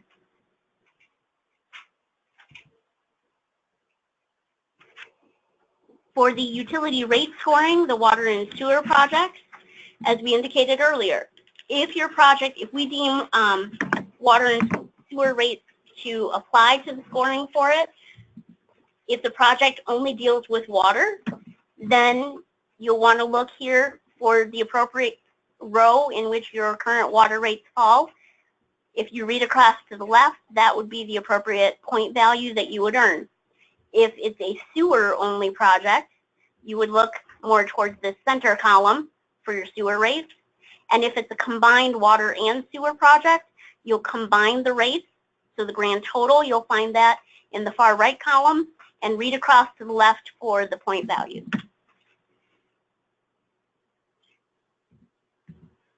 Are you aware that Yes. in the instructions that graph is cut off? Oh, we just had a question about the instructions. Oh, excellent catch. Thank you. So page 20 of the application instructions, the used geodet table appears not to have fully been pulled into the print. So we will double check what's posted on the website and make sure that that full table is there. Thank you. All right, so I'm going to hand it over to Charlie, who's going to cover our planning and collaboration just briefly. This is a reminder that we're still talking about the public facilities project application. Right, thank you, Joe. So as Joe mentioned, this is part 8 of the PF application, planning and collaboration. This is on page 8 of your PF application and page 22 of your PF application instructions. So together, planning and collaboration comprise the scoring criteria for this section. The whole section is worth up to 20 points. It's divided right down the middle, 10 for planning and 10 for collaboration. We're going to talk about planning first. So planning is going to be scored separately from collaboration. In this section of the application, you could indicate if your local government has an adopted comprehensive plan, a redevelopment plan, or a capital improvements plan, or some other long-range plan, such as a county-based plan. You indicate this by checking yes or no in the boxes provided here. Charlie. So if the answer to this question is no, then just move on to the next question. If your local government has an adopted plan or multiple adopted plans, list the date or the dates of adoption and attach the supporting documentation. And the order for this is shown for the attachments on page 19 of your PF application. So the new section for 2017, we're now asking if your local government's comprehensive plan or similar plan, if you are referencing that, we're asking that it's if it is adopted or not. If it has not been adopted, then we're asking that you explain the status of the plan and why it has not yet been adopted. That's this section here. So we strongly encourage including copies of the relevant sections of any referenced community plans noted in your response to this question. So if you don't include any supporting documentation, that will have an impact on the final score. Please do not send us the entire plan. Only send a copy of the title page and the relevant pages or sections of the reference plan. So when you include this, please just include the title page of the plan and have that include the name of the plan and the date it was created or adopted, and then copies of any relevant pages that apply directly to your project you're applying for. And on the copies of any pages that you provide, please clearly mark the relevant sections of the plan on the copies. And when you mark those, please mark them with a star or underline or circle them. We don't recommend highlighting because when we make copies for our panel of branch specialists to review, the highlighting does not show up very well, so please make like a physical ink mark. Charlie, just a note, one of the things we've found is sometimes people will attach lots of pages and not mark anything.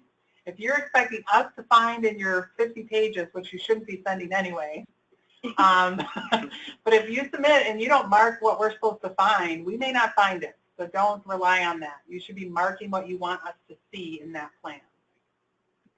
Right. So in the narrative of the PF application, you should provide a brief summary of how the reference plan and your proposed CDBG project are consistent and related to each other. And the more specific the relationship or the consistency is between the local government's existing adopted plan and the proposed CDBG Public Facilities project, the better.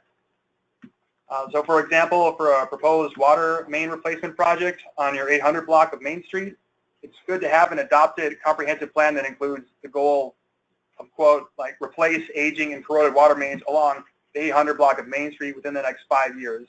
And that would score better than a plan with sort of more a general goal of we want to provide safe drinking water for our community. And you can provide the general plan. I mean, you provide whatever you have, but note that scoring is going to be based on how specific it is. So provide whatever you got, but note things are going to score better than others. So the second half of this is your collaboration. That's going to be the other 10 points of the 20-point section. And in this section of the application, indicate if your proposed project will occur in conjunction or successively with another planned public improvement or construction project. And you do this by checking yes or no in the provided boxes. If the answer to this question is no, then just move on to the next question. If there is a project and it is occurring in conjunction with another project, then list each of the other projects and the anticipated start and end dates for each of the projects. The format that is new for 2017, this is the new format where we ask for the anticipated dates, start and end dates here. Previously, we did not have the applicant list the other projects in the format. We only had the applicant provide the information in the narrative section. So now we're asking you to please break it out for us. In the narrative box provided, briefly explain how your proposed project fits with or supports the other concurrent or planned public improvement project or projects. In this section, you please explain the efficiencies and the cost savings and desired effects from completing these projects simultaneously or successively. In this section, we're looking for you to clearly articulate how the project and how the collaboration or coordination of efforts will result in cost savings and efficiencies for this CDBG project. Just a note to stress regarding coordinating funding sources. Coordinating funding from multiple sources may or may not result in greater efficiencies or overall cost savings to the community for a project. It's important to explain your response in the application how any coordination of efforts or collaboration serves the public and results in these cost savings or efficiencies. And the scoring here will be based on information and the supporting documentation that is provided. So for example, an example of collaboration of efforts for a public facilities project is provided in the PF application. And the example would be Smith County is planning a road construction project. So The City of Lebanon will then coordinate a planned sewer, water, or street construction project in accordance with the community's adopted comprehensive plan. And in that way, they will realize economic efficiencies. And if you are applying for something similar, the applicant should go on to explain the cost efficiencies that you realize by doubling up on the projects.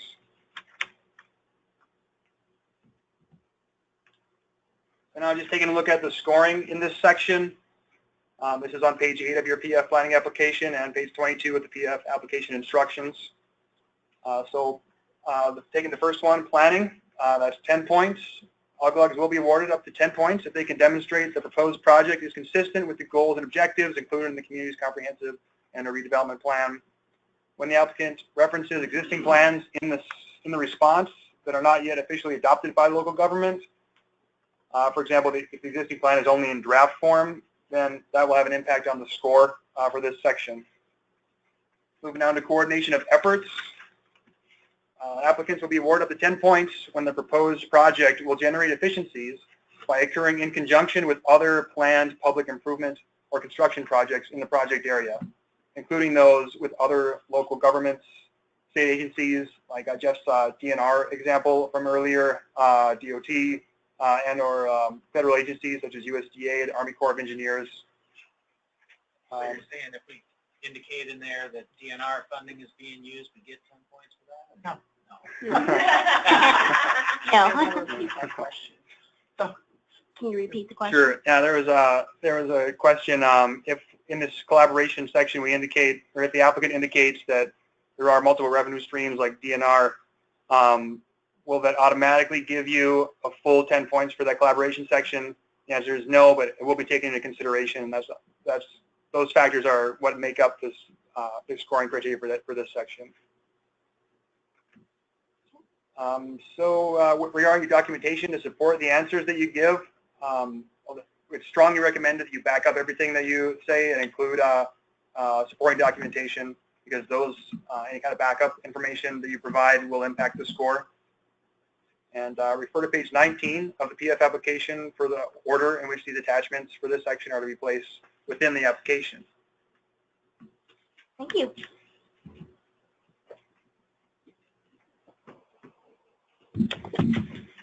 Okay, moving on to budget, part 9.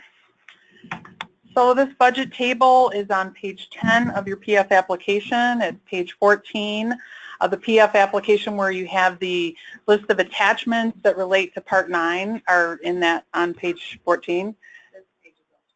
Yep, pages 10 and 11. Okay, so there's a comment that this page is also chopped in the application or the instructions? In the application, okay.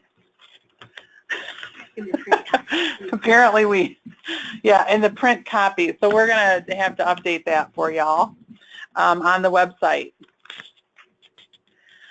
And then page 22 and 23 of the application instructions include information about this section. So this is an itemized budget that we're looking for here.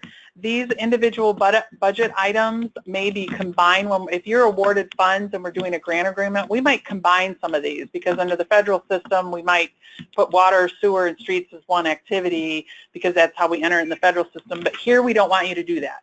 Here we want you to list your activities according to the activities listed here. Use these categories that are provided to submit your budget. So in filling out this form, you're going to fill in your applicant information, and then we'll just kind of use an example. Say you have $1 million project, you're going to request $500,000 from CDBG, and then the rest is going to be from your applicant local match and other public funds. So you have $500,000 that you're requesting from CDBG, and say all this other stuff is going to come from the other match. Applicant local match, that's going to come directly from your funds that exist, or loans, or other funds that must be paid back. So forgivable principal is not considered local match. That would be under other public funds. Other public funds are going to be grants or other things from other state or federal agencies, and then private funds are going to come from private entities. So in this case, let's say we're doing a library project. You get a building that's donated, and you're going to do building construction, and then you're going to have some water and storm sewer and some other things, infrastructure improvements as part of that project.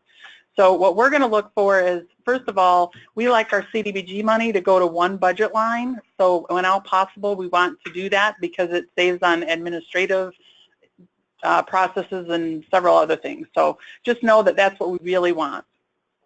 The other things, the local match, that has to come directly from your accounts. Note here, they're saying administration, they're going to pay for it all. That way they just have to comply with their local procurement policy. We don't cover engineering, so that looks like that's going to come from different sources, the applicant and other funds. And then, like we say, the other funds, let's say that coming from DNR and DOT.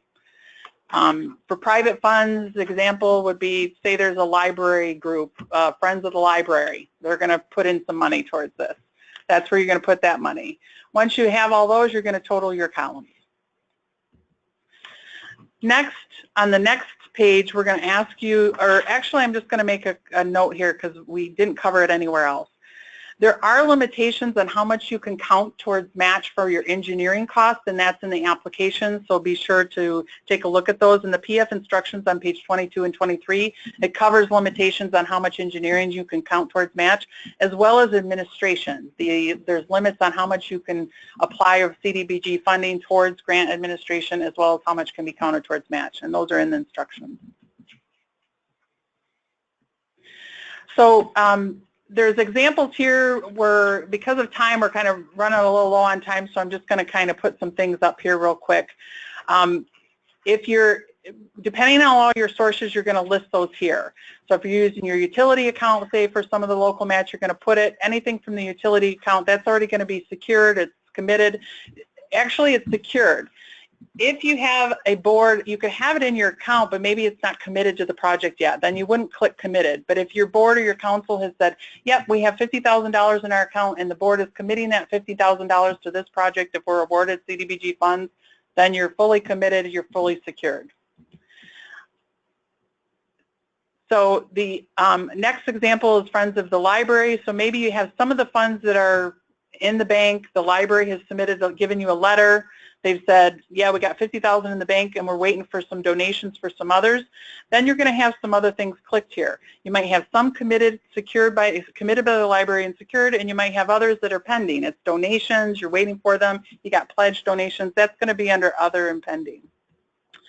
Other funds, DNR. So maybe some of your DNR money is going to be principal forgiveness, and that's going to be under your other public funds, and then part of it is going to be loan you have to pay back. You're going to include both the amount that's going to be local match and the amount that's going to be non-local match, and also you can indicate the status of the application. In this case, you have no money committed. All you have is an intent to apply submitted. So then you're going to put other. This is going to be a status of other, and you can submit the information accordingly. And then finally, DOT. Say DOT is actually, I meant to fix an error on this.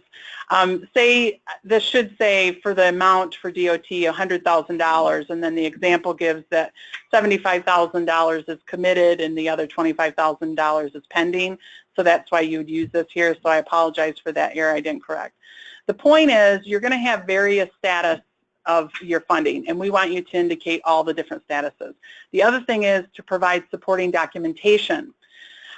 Note that you can provide whatever documentation you have. That doesn't mean, you know, an intent to apply is not going to be treated the same as here's our account balance and our, you know, statement saying that we've committed these funds.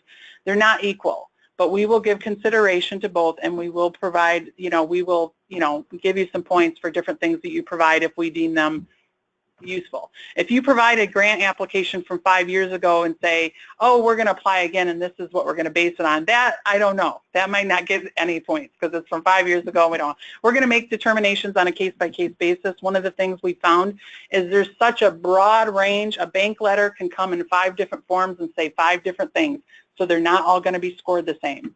A bank letter, you know, again, there's different things that we've gotten for bank letters, and it's like, okay, this one's different than this one, and this one's different from this one.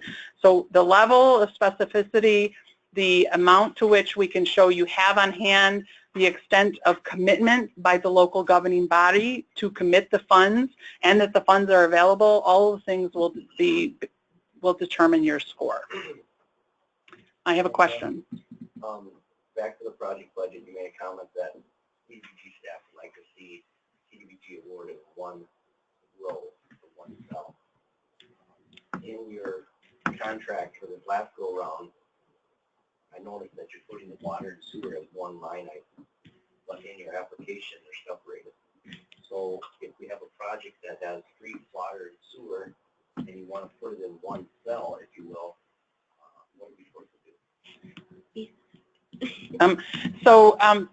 His question is on the budget activity.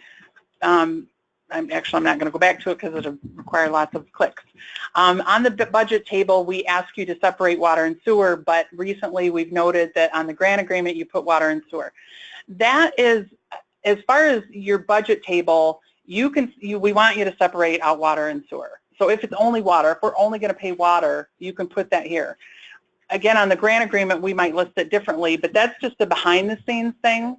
And two, we aren't saying you have to put it under one, because we know some people are trying to coordinate funding sources, and so there might be a situation where you can't. You know that DOT is covering streets, and this is being covered here, and these two items are the things that CDBG has to be applied to. We understand that there's going to be some deviation, but we're going to sway you towards one. And what you put in your application, we may discuss if you're awarded when we're actually drafting the grant agreement to see how to best present it. But it's a good question, but I would say just worry for now about what's going to be on your budget table, individualize it out, and then the behind the scenes when we're doing the grant agreement, if you're awarded, that's where we're going to make some decisions about combining the line item. But if it's just water, we may still just list it as water in the grant agreement, but it's going to vary. It actually, later, it's going to give you a lot of flexibility that I'm not going to go into now, but it helps you later too in terms of determining match and moving match around and moving CDBG money around, and there's some flexibility. The other things that added here on this page are related to whether you're going to pay for grant administration with CDBG funds, and you're going to indicate yes or no. And if it's a yes, you're going to respond accordingly. If it's yes, you got to meet your federal and state requirements. If it's no, then you're going to have to at least comply with your local policy. And the other question we've added here is just a question about if you're awarded CDBG funds, how would you like your monies? Again, this is more of a behind the scenes kind of thing. Our budget people said, hey, if we could know this ahead of time, we could plan better and we could move forward with things and set things up in the federal system once awards are made a lot quicker if we know this ahead of time. We recommend electronic transfer just because you have to disperse your funds in 3 business days, and usually if you do the electronic transfer, you get a notice of when the funds are deposited, and you usually get those quicker. So just a recommendation. I had a question in the group. Is it still a question, Elizabeth? Oh, no. Oh, okay. I was wrong on that. Okay. I'm sure you'll look at all the pages now, but this was also chopped up. Yep. Okay, I think what has happened is that all of the things we had as landscape in the application were not printed as landscape in the copies. The online version is okay. Apparently the online version is okay? Okay, so the online version is okay. The copies that we have provided to our fine folks here in Madison they are chopped off, so apologies for that. Webinar folks should be okay then? Mm-hmm. Okay. All right.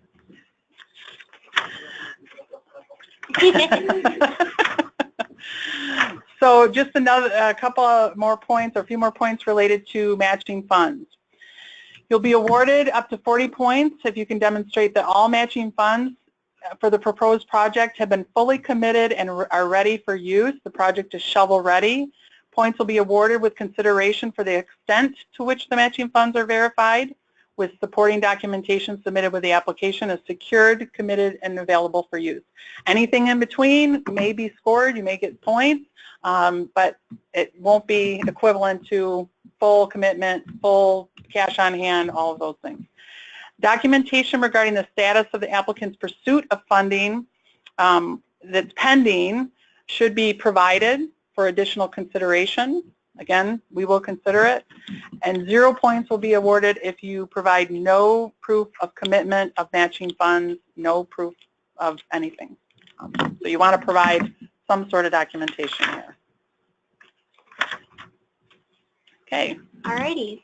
So again, we're specifically discussing the CDBG Public Facilities application. At the end of your application packet, you'll notice that we have a checklist. This contains 31 possible attachments to the application, and it's provided that are provided both in the application form and the application instructions. This checklist is mostly the same for the planning application. There are some slight exceptions that we will cover, but we just want to briefly touch on this. Some of the application attachments we've already discussed. This checklist includes attachments required for all public facilities projects, as well as attachments that may be required depending on the type of project and the supporting documentation that you choose to provide. So you'll notice here we have a column of required for all applications. It has a check mark. At a minimum, you should be including everything with the check mark. We then give you the option to indicate yes or no, whether or not you've included certain documents. So basically, we know what to look for or what we should anticipate seeing at the end of your application. Attachments required for all projects are listed on this portion of the checklist are numbers 1 through 7, 11, and 12. Please note that we did notice a printing error here. Number 13 is missing a checkbox. So the multiple census blocks, local government summary data, if applicable. We forgot to put this in here. So if you're using this version, just draw in a little box and check mark it.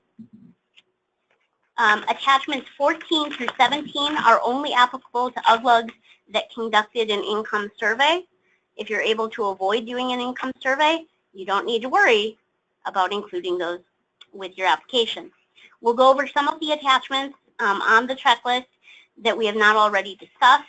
Some of them are very straightforward, so we may just kind of hint at it because samples or other templates are already provided. So this next slide continues for items number 18 through 31. Again, the attachments required for all projects are listed here, and those ones with check marks include 18 through 20, 23 through 25, and 28 through 31. Those check marks are indicated here.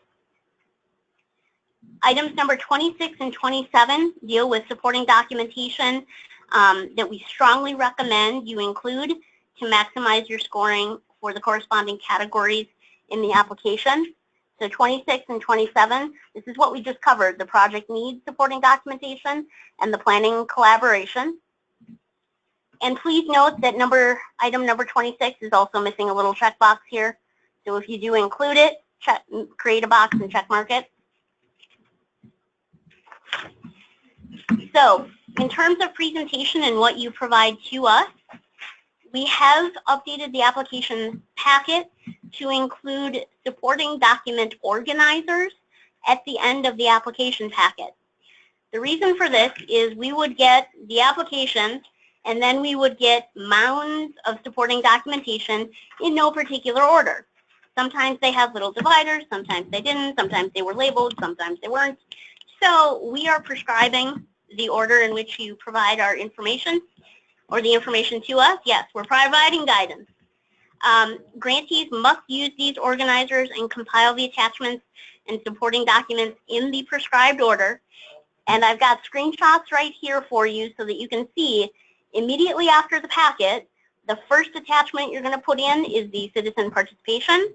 And that's going to be followed, this cover page, by the 5 items listed here. Your adopting resolution, adopted citizen participation plan, et cetera, et cetera. That will then be followed by your financial supporting documentation page, and you'll include, as applicable, the next 5 items listed on this checklist. If for any reason there are additional items that you're also including in financial that we for some reason have not listed, like you say, oh, we have this document and that would be really, really helpful to explain the situation, you can include that. You may just want to make a note then on the bottom of that page to say, hey, we added a 10.b document, and here's what the title is, and clearly label it so we know what you're talking about. The same thing is true for all of the other sections. So we provide those separator pages for you. But do adhere to the limits, because some of the sections, you'll know we gave you limits, page limits. You must adhere to those. If you go beyond that, we won't score anything above it. She's leading into my next slide. Yes. So overall, you said 30 pages of supporting documentation. For one Section. There was one section that said that. Was it For need? need. Yeah. So that does not include the cover pages of each of these sections. Correct. Yep. Correct. So the question was, do the cover pages count as part of the page limits? And the answer is no. The cover sheet would be separate. It's part of the application. It wouldn't be counted as an attachment page number. And then the other question is, do you want the project budget as part of the application or as part of under the financial attachment? The question is, do you want the budget part of the application or part of the attachments? There's two different budgets that you may be submitting. The first one is required, which is Part 9, which you'll leave in the order it's shown in the application. So you'll fill that in Part 9.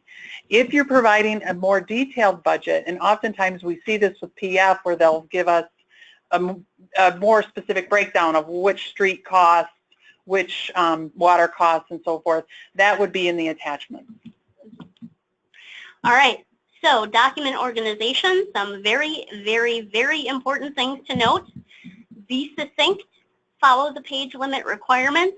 Just because we say you can include 30 pages in this section doesn't mean that we want to see 30 pages. If you can sum it up in 5, awesome, go for 5. If you need the 30, you can use the 30. Applications submitted by fax and email will not be accepted. We are going back to a paper-only format. We require 2 applications, both of which are signed.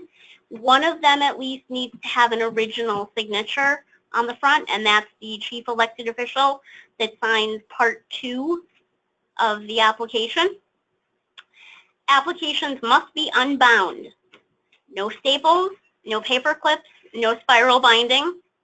You can use rubber bands, you can use binder clips. The reason for this is we need to be able to run them through a photocopier and a scanner very easily so we can get them to our staff and so they can start reviewing them, and that you can hopefully then get your award in a more timely manner. All application materials and attachments, including the maps, need to be on standard 8.5 by 11 paper. We're also going to recommend here that you not include tabs, extra things on those 8.5 by 11 pages. So I'm thinking of like index dividers in a binder. Just keep them 8.5 by 11.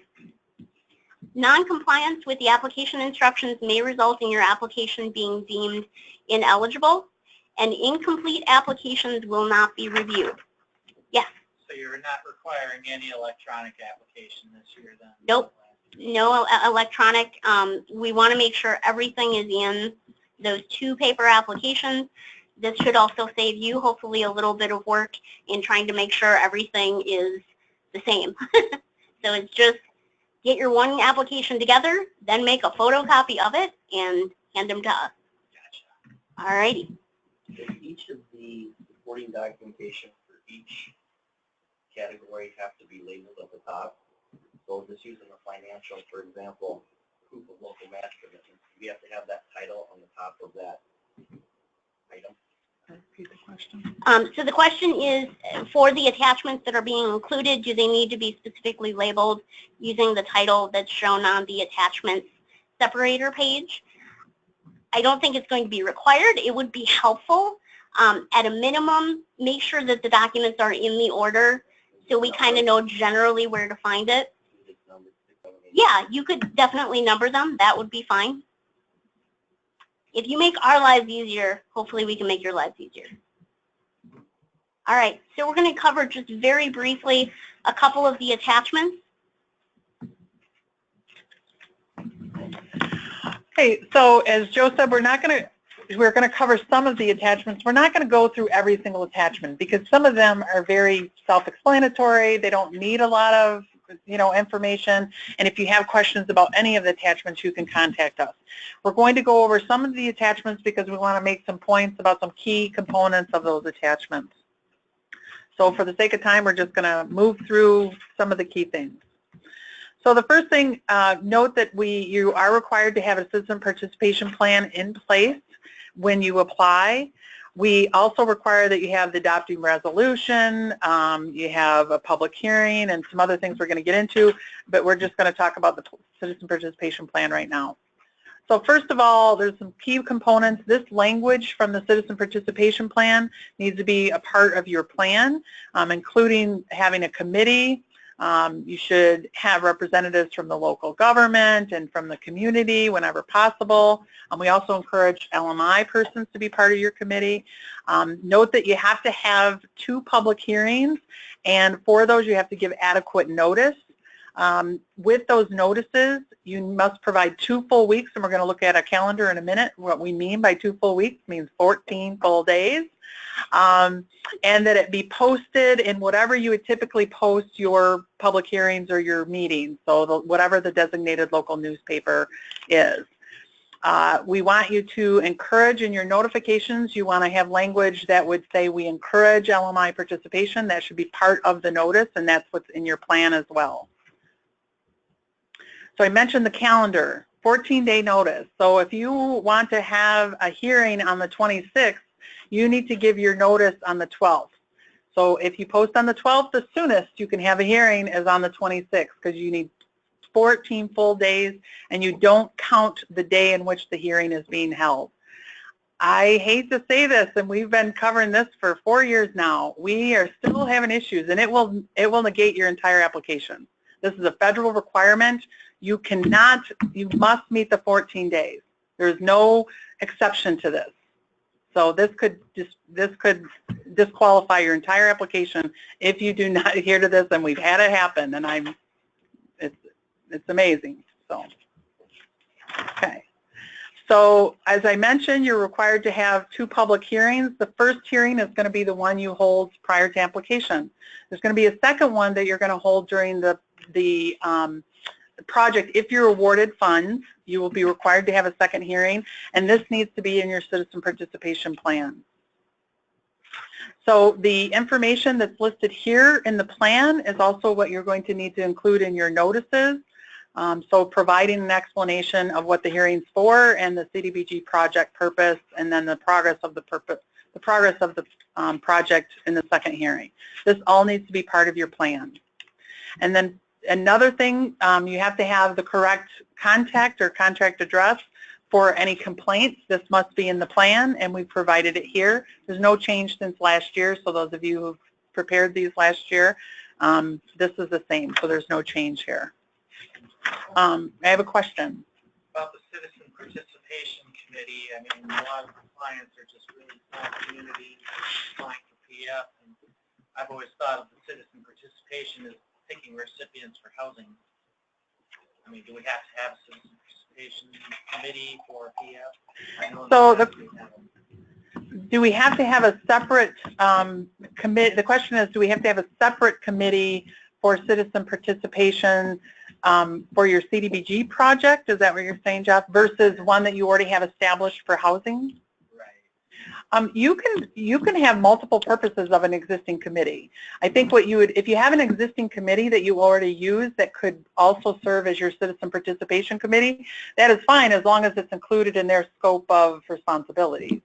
But that, I would recommend that would probably be the best way to do it, is if you have a committee that already exists that addresses that, you could have that duplicate and serve as your CDBG project citizen participation committee. At a bare minimum, though, it's just notice of hearings is really required. Actually, the committee, the question is it required for the CDBG project? Can you remove the language related to having a committee?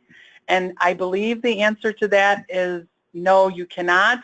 I will double check. I think for now you assume that you must include that language. That's why we emphasized it this year. And it has to do with our review of the federal regulations. If there is a different instruction on that, we will get back with you, but I would presume that no, you cannot remove that language regarding having a committee. we will let you know if that's different. But I believe one of the reasons we highlighted and emphasized it for this training is because we found that, oh, we must make sure that you all have that. So.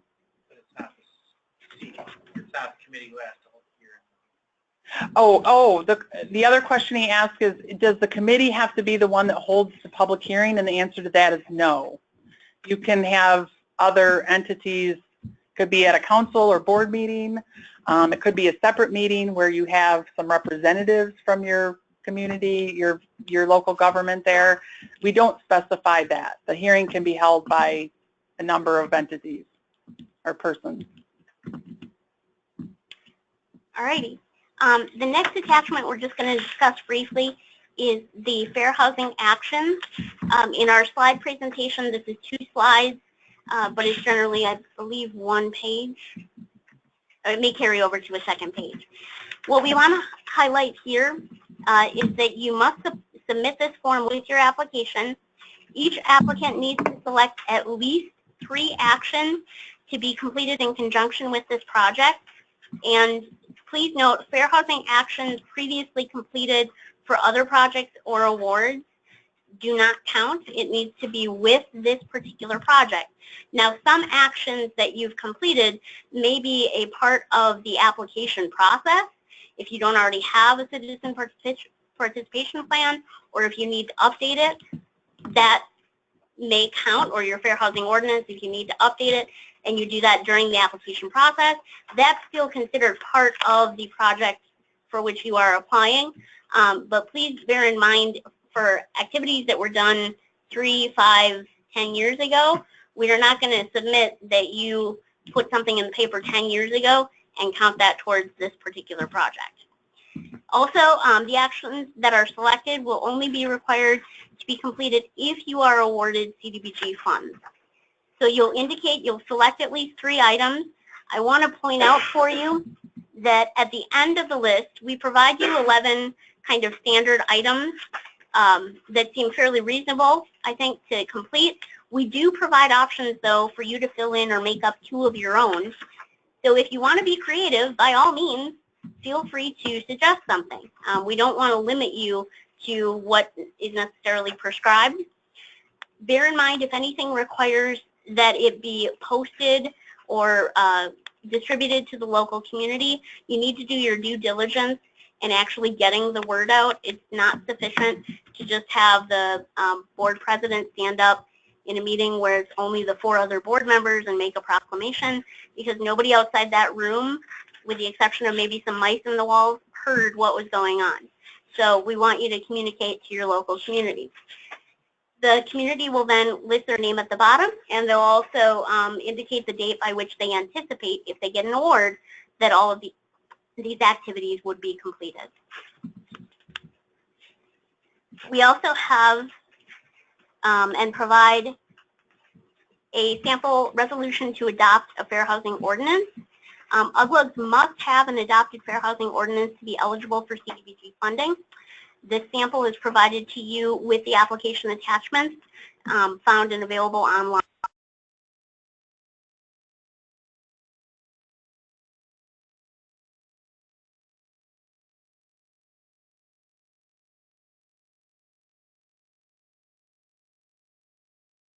This session is being recorded for audio issue reporting.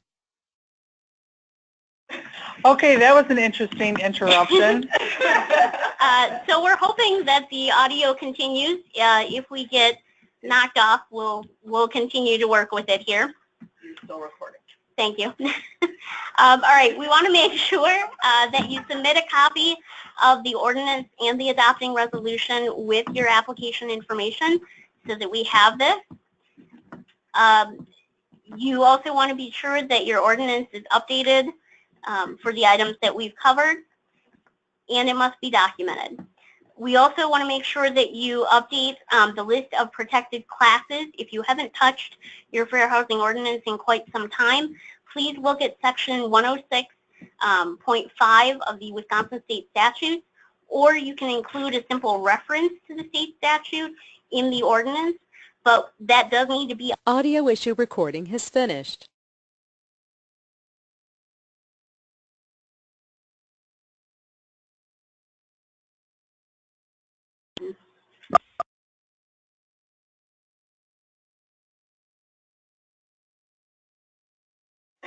Alrighty. It dropped.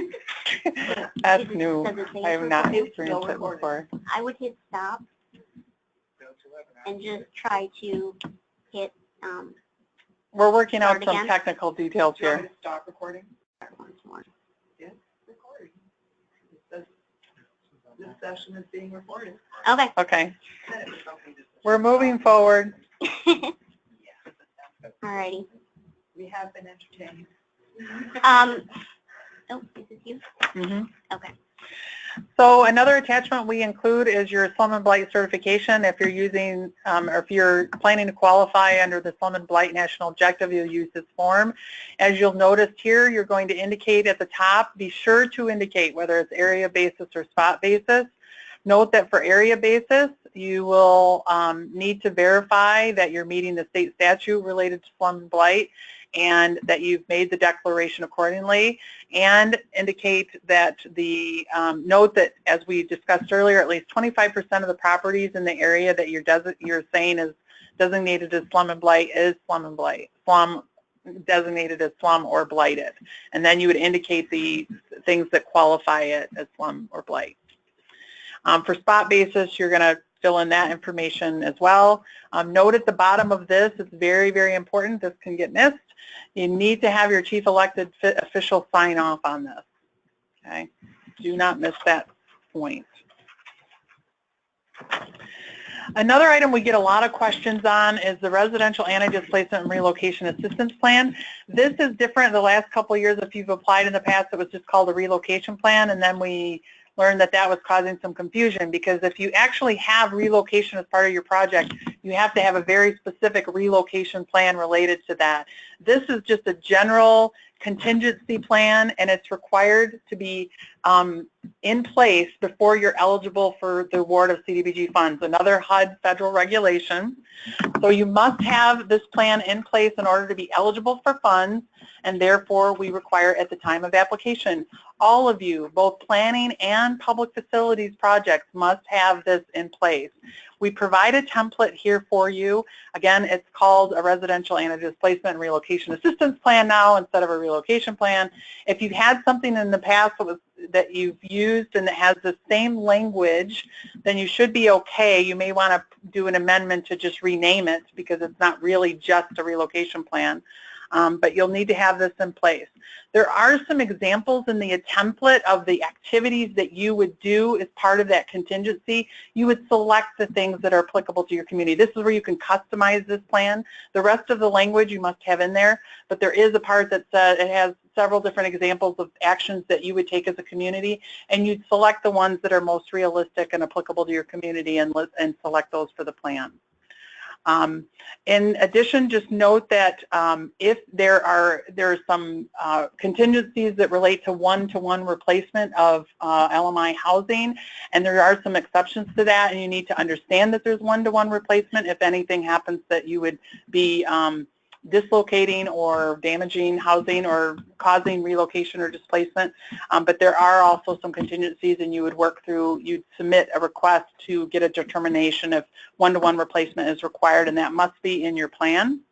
And then again, this needs to be approved by your governing board or your local governing body and signed by your chief elected official or other authorized official for these types of plans. And that's going to be dependent on your community. Generally, it's the chief elected official. Another checklist that is required of all public facilities projects, but not planning, is the acquisition, relocation, and demolition questionnaire. I think this is pretty self-explanatory, but what we found is some people don't fill in all the blanks, and so it leaves us to say, did they answer the question? Is it incomplete? So we want to just make sure that you're answering all the questions. Indicate the ones that are yes, no, or not applicable. If you have yes for the key items, so for voluntary acquisition, you have a yes. So then we want to know under that what's applicable and what's not applicable with a yes or no. If you have, so for example, number 2, involuntary acquisition, there's no involuntary acquisition, so you're just going to put NAs for all of those. And the same here, you're going to answer all the questions, fill it in, so we know that you've read all the questions and you've answered all of the questions. Don't leave blanks, please. Another point here is if you have any anticipated acquisition or relocation, we recommend, or demolition, because there's some things related to labor standards that may or may not apply. We recommend that you contact us ahead of time, even before application, because we know that some communities are doing acquisition relocation maybe now for a project that they're planning to do construction for next fall or winter, but they're starting the process. If you do not follow the federal regulations related to acquisition relocation, again, it could make your whole project ineligible. So if you're doing some of those activities now, especially, contact us ahead of time, because we're going to want to make sure you're following the federal regs and state regulations for those in order to make sure it qualifies and keeps your project eligible. Alrighty. The authorizing resolution to submit an application that's listed in your attachments list, I think is fairly straightforward, so we're not going to go into much detail on that. I do want to highlight for you, though, the statement of assurances. This is a required attachment for all applications. It must be completely filled out, and the chief elected official must initial each line of the statement of assurances in the spaces provided. Please be aware that we will check these items. So if you are awarded funding, we will come back at some point during the project, and we may monitor these. If we find that you have not done what you said was done or what would be done, that is going to be a major red flag, and it may result in denial of the award, rescinding the award, or potentially payback of money. So we don't want anyone to fall into that category. So please read each of these items carefully. If you have a question or concern about them, please contact us. Yes? On the special assessments, that includes like investments in sidewalks and things like that? The item number 5 that you're discussing here, it's an assurance that no special assessments will be applied to any LMI individuals in the community as part of the CDBG project. The funds are considered to be the LMI individuals portion of any special assessments that might be considered. Therefore, the CDBG funds would take care of the LMI individuals portions of those special assessments. So do you repeat the question? The question was, for special assessments, does that include special assessments for sidewalks? And I think ultimately our answer is any special assessment that would be affiliated with the CDBG project can only be imposed on the people who are non-LMI.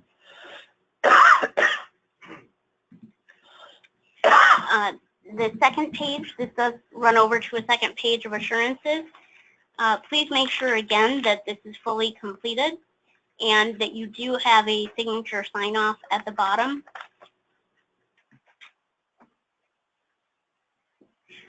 Number 12 and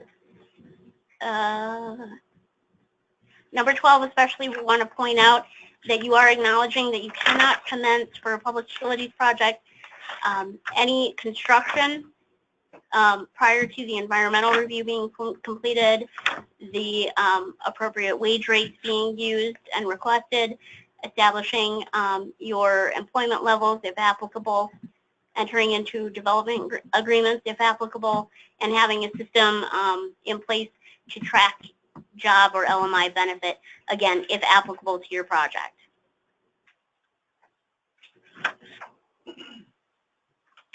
You want each of those boxes actually physically checked in addition to the initialing? They'll actually be initialed, each of the boxes, and then it'll be signed at the bottom by the chief elected official. Each box, not just the line on number 12. The line on number 12 will be initial, and then each of those little boxes under 12. Oh. Yes, Oh, right. yes, I'm sorry. So the question is for number 12, that the first line is initialed by the chief elected official, and that each of the check boxes are then appropriately check marked.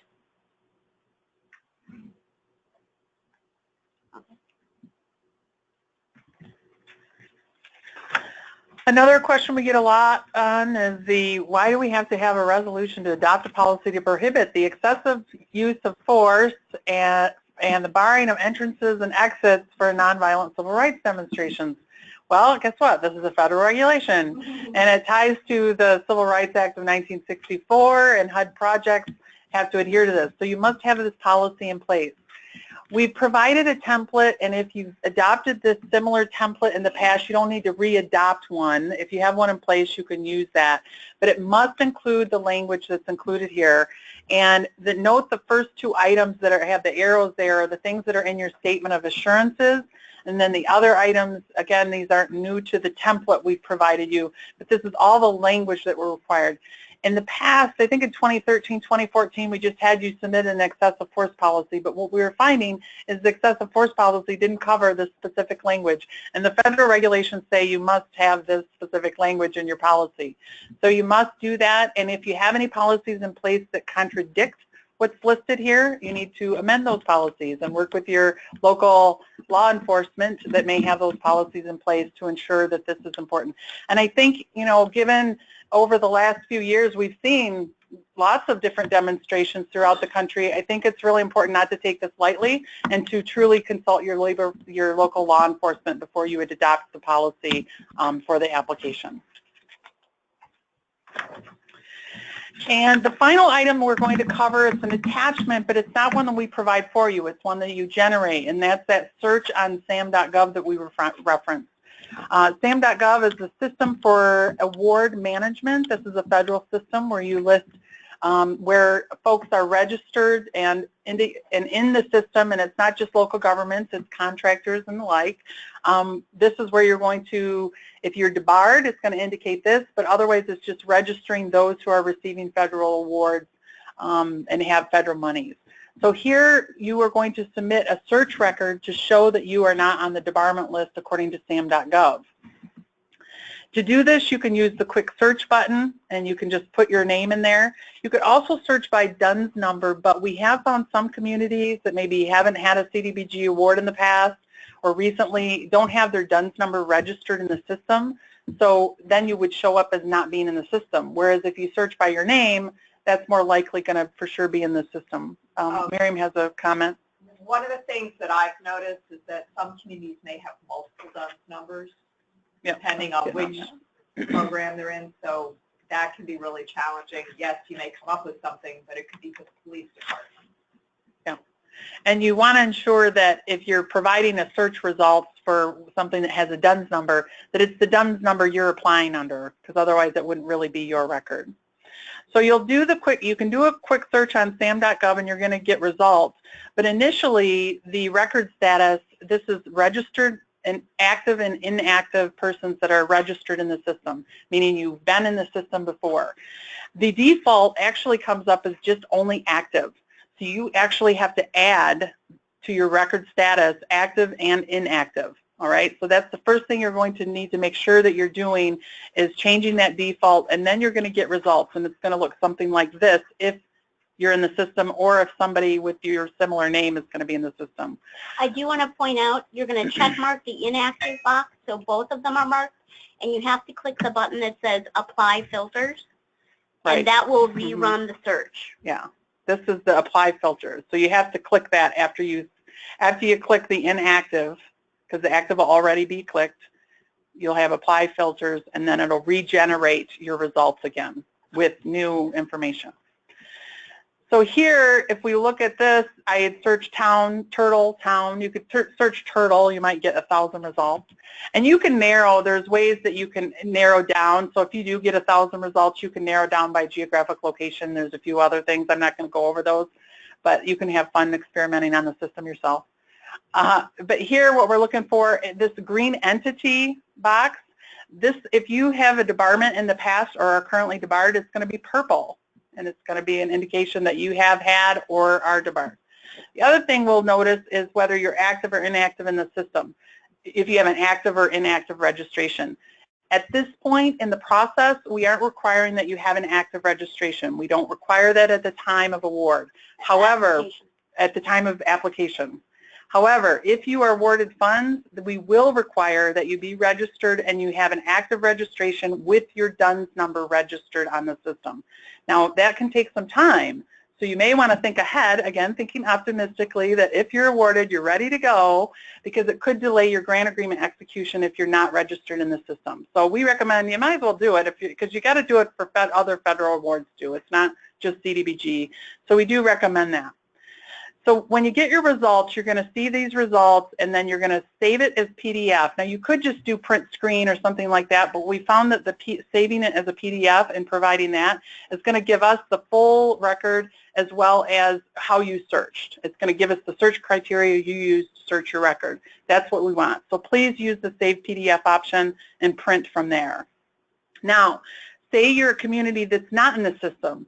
You did a quick search, you put in town of Turtle or whatever, and nothing came up. You did active and inactive, and you applied the filter, and you got no records found. If that's the case, you're not in the system, right? If that's the case, then you can still do the same thing. You're going to print this record. This is enough for us to know, because we're going to see in your results which search criteria you use. We're going to see that you search both active and inactive, and then there's no records found. And you would print this page. This is what you would save as a PDF and print for us. So now we have found that there are some stipulations within SAM.gov that you can keep your registration confidential. We learned that a couple years ago.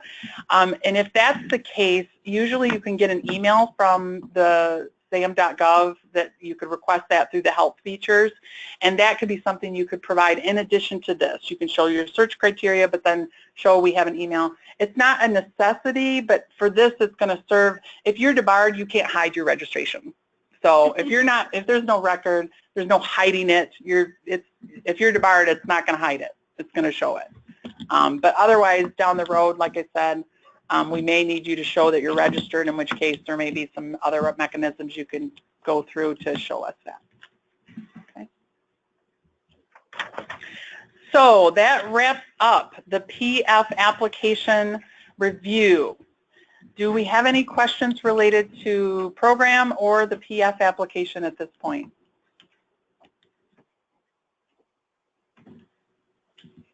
Okay, I think we're going to take a kind of a quick break, but we're going to take a 5-minute break, so really short, just to give you a chance to step up, and then we're going to very quickly go through income survey and the planning application. Those will go quicker because there's not as much to cover, and we've covered a lot of. For those folks that are considering doing an income survey, there is an income survey guide on our website. It wasn't on when you originally maybe accessed the materials. It has recently been added, so you will find it under additional supporting additional application resources. With this as an income survey guide, it's been recently updated. I'll go over some of the changes related to it, and we'll cover that during the presentation.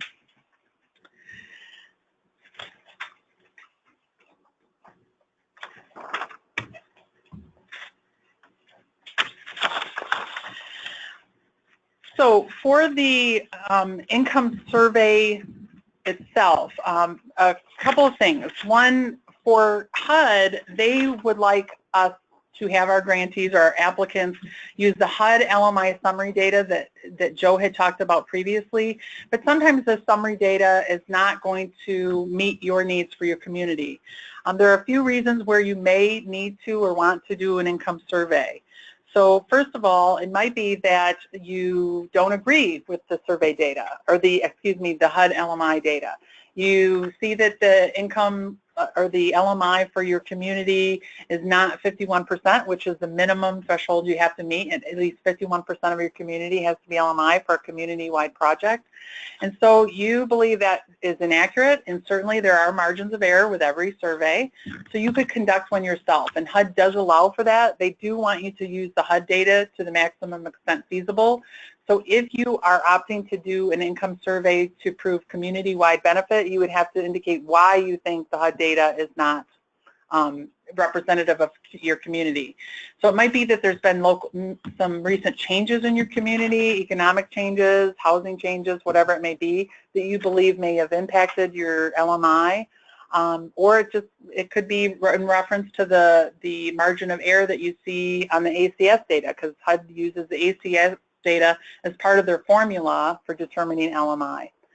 The other option is maybe that you are doing a project that is not coterminous with the census blocks, and it is not community-wide, in which case, in order to verify at least 51% of your beneficiaries are LMI, you would need to do an income survey of the particular service area. So you could use your documentation for that. Now, Joe also mentioned you might have a combination. So say you are doing a fire station. Oh, that's a bad example. Trying to think. I'll just say you're doing a project that's going to involve 2 full communities and maybe portions of 2 other communities. Then you can use maybe the HUD data for the 2 communities that's going to benefit the entire community, and then you may have to do a survey of the 2 portions of communities. Oftentimes fire districts are tricky where you don't cover a full community, so you might have to do an income survey of the fire district because it's not coterminous with any boundaries. When you have multiple multi-jurisdictional projects, there's going to be additional data that you're going to have to supply for us and work out and calculate, and that I would say contact us directly. So if you have multi-jurisdictional, contact us directly and we will guide you through that. We aren't going to go through that today because there's multifaceted, there's lots of details to it, so just be sure that you do that. The other thing to discuss is if you are doing a survey, the first you're going to do is determine which type of survey that you want to do. There's a census survey or a random sample survey. Census survey is where you're going to survey the entire service area. So every resident, or excuse me, every family that's in the service area that you've designated as the beneficiary area. That could be community-wide or it could be just a portion of the community. A random sample survey is allowed for a population that's more than 200 families. So if you want to do a random sample survey, you're only going to survey a sample of the population. So if you have a population of 300, you could do a random sample where you randomize and you survey a smaller portion of that. And then that LMI of that portion is going to be applied to your total beneficiary area. We're going to get into those in a minute. There's benefits, there's pluses and minuses to random sample survey, certainly that you want to think about in terms of long-term, how you're going to use the data. Census survey data, generally you have to have an 80% response rate. It could be a higher response rate required based on the information that's provided in the income survey guide for smaller populations. And we provide a sample size calculator that's online that you go to determine your sample size that is required. Random sample survey, you plug it into the sample size calculator and you determine what your response rate is going to need to be for the random sample. These are all provided in the income survey guide. There's lots of guidance related to this, so we're not going to spend a lot of time determining your sample size. You're going to use the calculator that we provide in the guide. There's survey instruments and documentation that you must maintain, and we provide much of that in the income survey guide. And then also you can determine how you're going to implement your survey or distribute the survey, and you can use multiple sources or multiple methods. Usually you have to use more than one in order to get the response rate that's required. You can use mail, phone, online, web-based, email, in-person interviews. Again, usually, I think mail is most common, but then you're following up, going door to door and making phone calls and doing other things. Note that there are pluses and minuses to all the different methods, and you have to think about those to ensure that you reach all of the beneficiaries in the area that you're determining to be the service area. So you want to keep those in mind. The most important thing is that if you do an initial survey, you do need to show best efforts for getting the minimum response rate that is specified in the income survey guide. If you don't reach the minimum response rate, there should be multiple methods or multiple efforts to try and reach it, and then you can request an exception. Again, if that comes into play, I would do that prior to application to get the information, and we can review it on a case-by-case basis. We're going to review the efforts you've made, and you have to demonstrate that you've made significant efforts, and look at things like margin of error and the representation of the responses that you've received and multiple factors in determining any exceptions to those response rates. The other item that, in addition to the income survey data that you have to collect, you also have, related to income, you also have to collect data related to race and ethnicity. So we provide that information for you in the income survey guide, and the tabulation forms are provided for these. Note that the LMI calculation is different for a census survey versus a random sample survey. So for a census survey, you would take the you would survey the entire population, you determine the LMI, the number of LMI persons among the responding families, and divide that number by the total population, not just those responding, but the entire population, and you have to estimate what your population is. Again, this is covered in the guide, but I just want to make sure you know there's a difference. Random sample survey, you determine the LMI of the sample, and that is applied to your entire population. And that is all related to research and scientific methodology and things that are just making sure that you're using the methodology that HUD allows and that is allowed in terms of best practices with research. Some things that are new with the income survey guide, just so you know, we provided additional guidance. So this is new from last year as well as from 2 years ago if you applied a couple years ago. We have income survey mapping examples for you. We provided a couple last year. We even built on that a little bit more this year to help with guidance. We've also provided guidance on documents that must be submitted with the application versus those that you just have to have on record, and you want to make sure you maintain all those records. And then we have a revised tabulation for the random sample survey. It's a subtle change, and some of you wouldn't even notice if you've used it in the past, but it is a subtle change. It's related to the calculation. Again, you're going to apply the LMI percentage for your sample to the entire population. That's the main gist of it. And then we've also provided additional examples for a completed survey, the demographic demographic data tabulation forms. We provided examples of like what a mailing list might look like for you that you should have on record, as well as how the survey results tabulation, what that might look like and what you should have in your records, so that when we come and monitor if you're awarded funds, that you have that record on file. And again, the survey map information. So this is an example that I mentioned is added to the survey guide. And what I want to make a note about this is you should keep a track of who you're surveying, and you should have the mailing address as well as the street address. The mailing address says this is how we contacted them, but the street address verifies that they are in the geographic location that you say is your service area. So you must have both if they're different.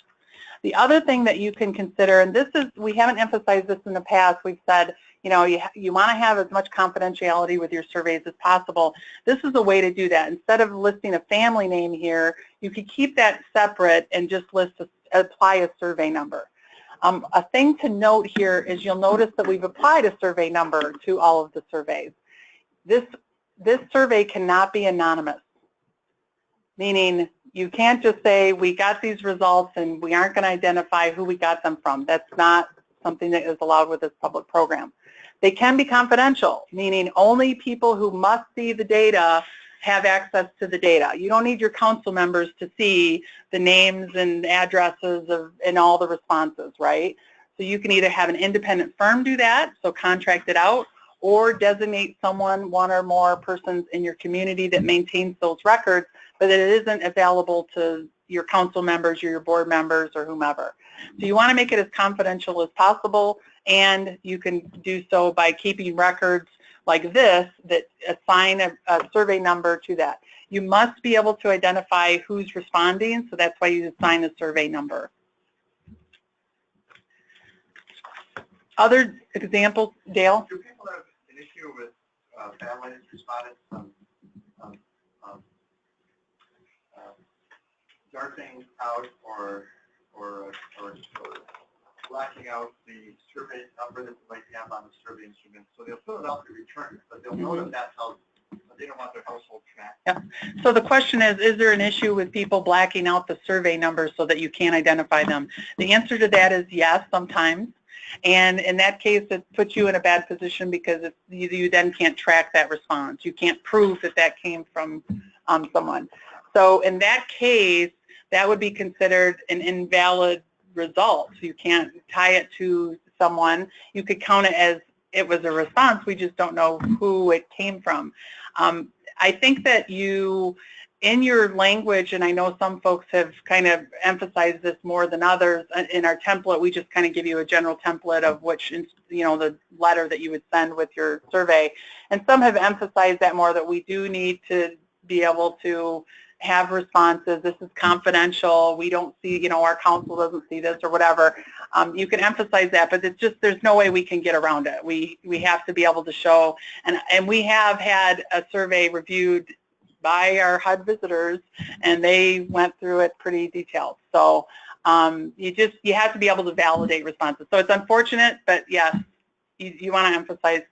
Some have at least, you know, maybe put the survey number on the back page, so maybe it's not as noticeable. I mean, you're not saying you know, but you can't say it's anonymous, because it's not. Other examples, just quickly, there's maps here. Again, these are explained in the guide, but just this is an example, and you wouldn't even have to have the survey number here if you have it on a separate copy, and in case, you know, if you have 300 surveys, you're not going to put on the map all your survey numbers. But this is an example of how you might track responses on a map. And then also, just look at this service area. The same service area is on this map. It's the same service area. This map shows us residences. So you might provide two maps to us. You might provide the one that shows responses or the area that you surveyed, and then this is showing us the residences. Another view of the same project area is water sewer map. This is added to the survey guide just to give you an example. We may request this. If you're doing a water and sewer project, we're going to question about, okay, what's your system look like? Is there looping? Because your beneficiaries actually may be beyond the street in which you're doing the work. If there's some benefit, if you're doing some major work that's really going to benefit you know, streets or community homes that are perpendicular to that street because of how the water flow or the sewer flow goes, we may deem your beneficiary area broader than what you have. So another reason to have us review things before you submit them for application, so that you can see if we agree or concur with your beneficiary area. But we may request this as well, or not we may, we want you to submit this so that we can see your utility system. This is just a point. I mean, I couldn't put this all on the slide, but this map actually was submitted and it was larger. But it gave us information about all the water and sewer lines, where the lift station was, the wastewater treatment facility. And you don't have to have that if your project isn't, you know, involving wastewater treatment or whatever. But this is just an example of what a utility map might provide to us in terms of system properties and how your beneficiary area was determined for your survey. So these maps are all examples that we've added to the guide. These could apply to not just income surveys, but your overall project in terms of identifying beneficiaries. I have a question. I don't mean to get into a lot of detail on this because that's what we want to go, but using an example like a water main, if it's an undersized water main, a small water main, and you're going to replace it to a larger, more standard sized water main to give the people maybe better water pressure, but it's still a part of the system. How do you look at that? Because it would certainly create a better water loop. Right. It would affect outside the area that you're going to put that water main in. So the question is, I guess, how is that looked at? yeah. So the question is related to, say you have a water main project and you're going to have larger water mains, and that certainly is going to benefit those that are connected to that water main, but it also is a benefit to the entire system. What we are going to look at is really who are the primary beneficiaries and the type of work being done. And this is where we usually get folks with some engineering background to look at it more closely as well. But typically we're looking at primary beneficiaries. But if it's a significant change that we can see, wow, this is really going to impact broader than the street, that's where we're going to make a judgment. It's on a case-by-case basis, but I mean, a lot of projects you're just focused on that neighborhood or whatever, but there are some things where you're putting in looping or whatever that could result in other considerations. So it's a good question. It's another one of those case-by-case, have us review it. We'll let you know what we concur with or don't concur with. Finally, some additional items that we've added. So this is an example of a tracking form, and this is an example of what somebody used. So it's an actual thing where you would actually track your responses, show your income. This is what we would expect to see when we would arrive for a monitoring. You would not submit this with your application. Let me emphasize, you will not submit this with your application. Well, the things that you would submit with the application are the forms we're going to go over next, but this is just something that you should be tracking so that we can see you've tracked your surveys, you have a response for each one. And then here's the same tracking, but this is for your race and ethnicity. So a tracking sheet that would show all the surveys, and then what were the family sizes and the race and ethnicity. Basically, this is showing us, this is the supporting documentation for the methodology of the survey data that you submit with your application. So the things you provide with your application are those maps that we had discussed. Those are examples. You may have a variation of that. I've seen lots of different variations of maps. As long as it shows us where you surveyed, what's the project, where's the project, what's the service area, that's what we want to see on the map. Those are just examples.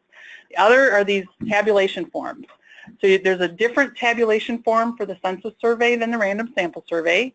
You must use the correct tabulation form for the survey that you conduct. Be sure to do that because the methodology is different. So this just, in the guide, we give you examples here, and the data up till now you're going to actually get from your survey, all this data that's shown here. And then the other items you actually calculate, and we give you guidance on how you calculate it. So that's all listed here as well. So we pretty much prescribe to you step by step how to calculate your data, how to calculate LMI using the data that you have.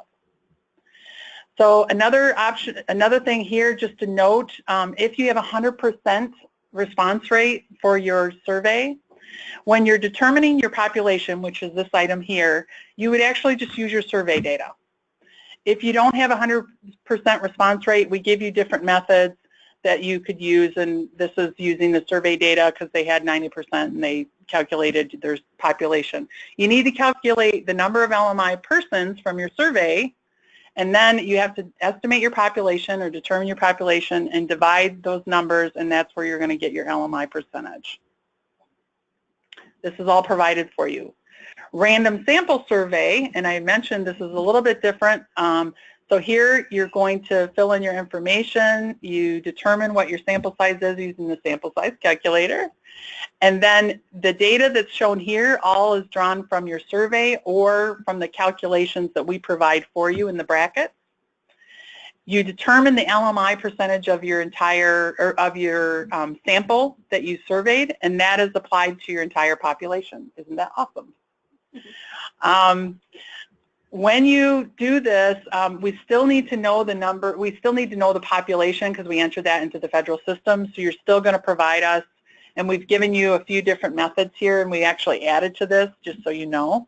And you'll determine your population, you're going to record it here, and then you're going to give us an estimated number of LMI persons. Basically, the calculation is given to you, but you're going to multiply the percentage times the total population, and that's your number of LMI persons. Again, this is all provided in the guide. We kind of give you step by step. I think the most important thing is when you're doing the calculations, making sure that you're using the correct survey form, the correct tabulation form, and consulting us with any questions that you have. Yeah. Quick, Angela, if you do a community-wide survey, I read in here in the guide, basically you do not have to put the addresses of the surveys down, you can choose a tracking sheet. On the map, I'm sorry. If you do a community-wide income survey, the survey map does not have to show all the individual addresses. That's correct. So the question was, the map you want, because if you try to keep it on 8.5 by 11 for a community of 5,000 people, you're not even going to see the houses. Right. So the question is related to maps and what you need to show on it. So if you have, first of all, if your addresses are separate with that first sample I had showed where you have the survey number and the address connected, that can be separate, so you wouldn't have to show the addresses on the map. So if you have a large survey where you have 5,000 houses, what you're going to do is going to be more like that satellite view or aerial view of the service area where you can show boundaries of the service area of so we can kind of verify the streets that you've listed.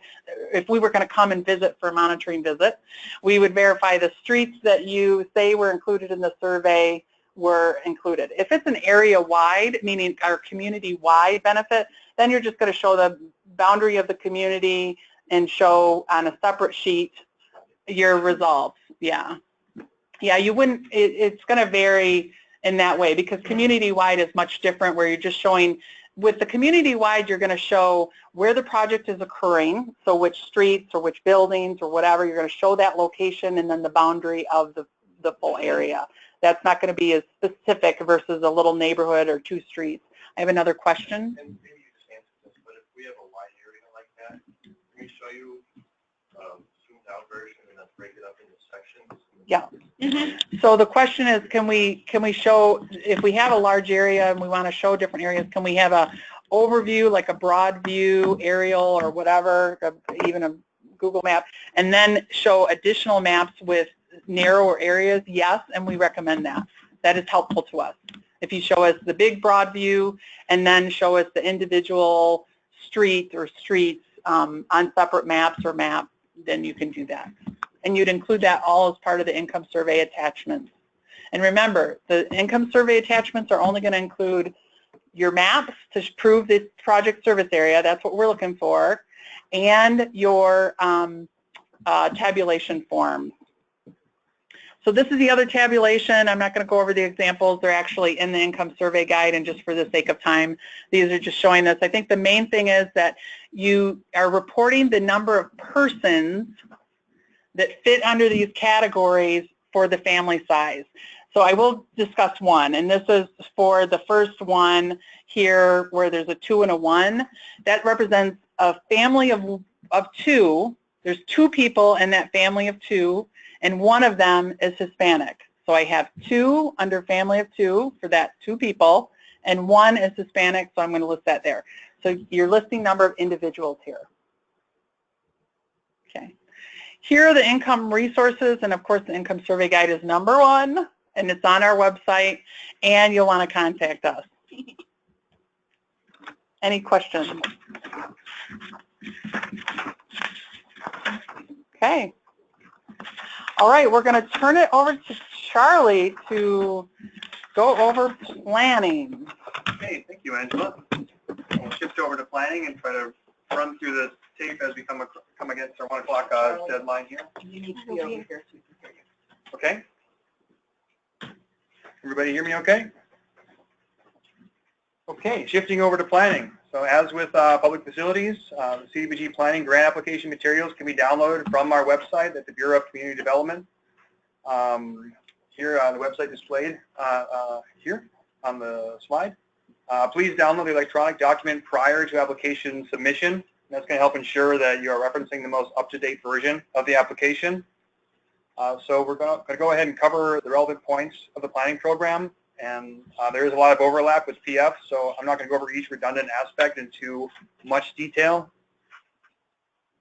So the 2017 annual competitive grant will make up to $230,000 available to assist UGLUGs for plans that address major local economic and community development proposals or unexpected economic activities that adversely impact the community. Projects benefiting the LMI benefit national objective are going to be given priority. Plans should address major local economic or community development proposals or unexpected economic activities that adversely impact the community. The maximum award for a community-wide plan is $25,000. The max award for a site-specific plan is $15,000. And we're going to cover both of those in later slides. So for your community-wide plans, this will be found on page 1 of the planning grant application instructions. So planning grants of up to $25,000 are available for community-wide planning and strategic development activities. Just looking through the bullet points here, plans will be prioritized that emphasize collaboration among community stakeholders, address economic conditions such as assisting small business and responding to plant closings, identify strategies to increase access to affordable housing, improve community vitality by addressing slum and physical blight, or address other issues that will improve the well-being of LMI individuals. Continuing on the plan criteria, again, found on page 1 of the planning application instructions, your site-specific plans. These grants will be for $15,000 maximum, and they're available for plans and strategic development activities that are specific to a neighborhood, a district, or a site.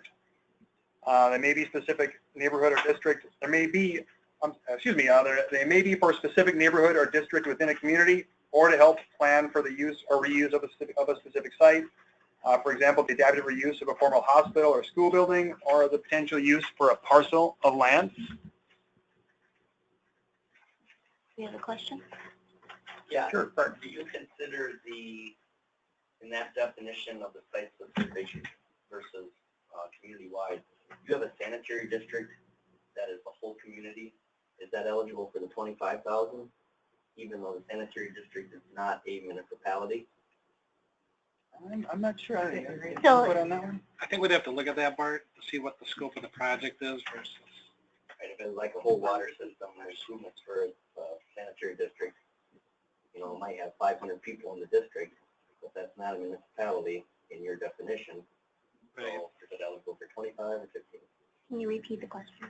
Yeah, the question is whether, let's say, a sanitary district would be eligible for a planning grant based on whether they're a district, site-specific, or a community-wide.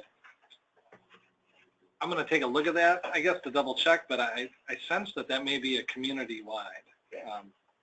Just because, you know, that sanitary district can be various sizes and service areas, but we don't look at it, but I think at the moment I'd go with community-wide for that type of an activity, like a water system study. Okay, jumping forward to slide 103, the timeline for the grant cycle. This is similar, actually it's the exact same as the TF grant cycle, so we're not going to spend too much time on it. Just want to reinforce that the application due date is Thursday, May 25th at 4 p.m. Eligibility requirements for the planning grant. So this is found on page 3 of the planning application instructions. These general eligibility requirements include the plan project must be an eligible CDBG activity. We're going to cover eligible activities for planning just in the next few slides. But the planning project must meet a CDBG national objective. So Joe covered these for the PF application, so I'm not going to go into too much detail here. Just want you to note that the national objectives that may be met with the planning project are more limited with the planning projects.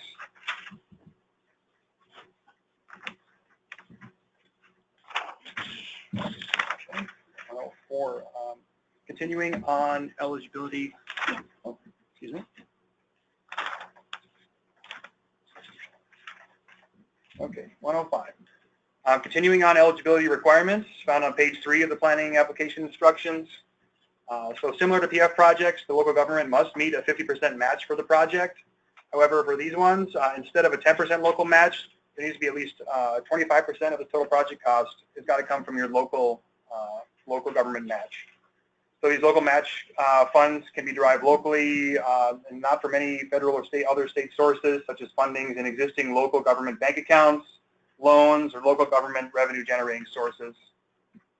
Unlike the PF project, you got to meet the citizen participation requirement, participation plan, all the other requirements that were previously touched on.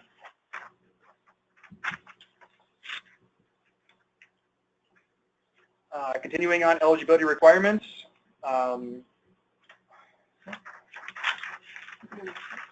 Excuse me, yeah, 106.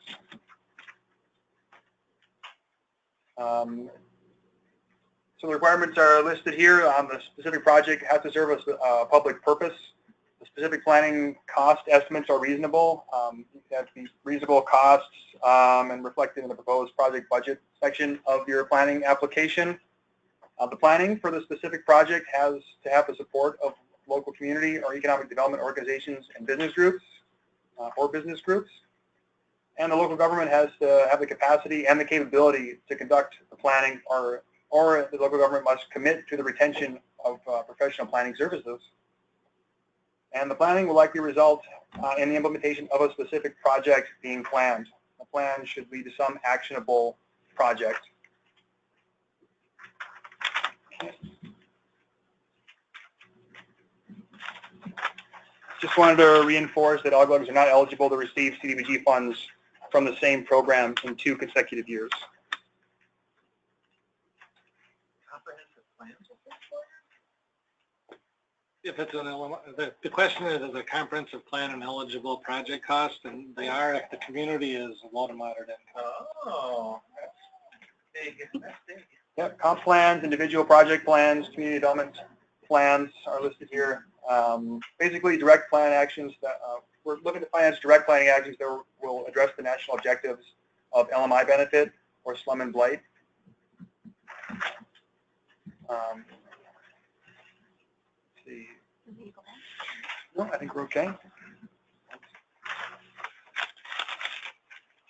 So your procurement requirements and the use of consultants. This is found on page 11 of the planning application instructions. Planning and related grant administration services are funded under one budget activity for planning projects. So therefore, the grantees have to adhere to state and federal requirements, as well as any local policy in procuring and contracting professional services for planning and grant administration activities. The regular procurement requirements apply. So Angela went over these a little bit earlier, but as a reminder, the engineering, architectural, and design costs related to a specific activity, direct development of a CDBG application, and other costs of implementing plans, and any otherwise eligible planning project costs incurred prior to the date of announcement by the grant award by Decker are not eligible.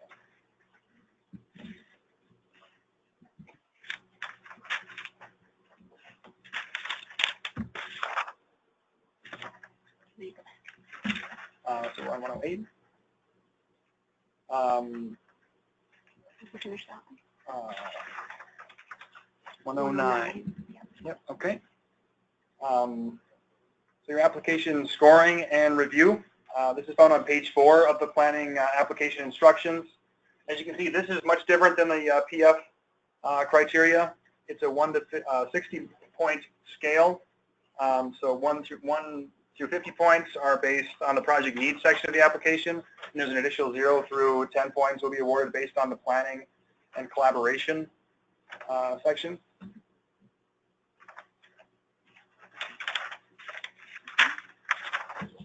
So I'm just going to touch back on that slide 109. We're going to just want to reinforce the projects that meet the national objective of benefiting low to moderate income persons will be given priority in the scoring process. So now we're going to slide 10.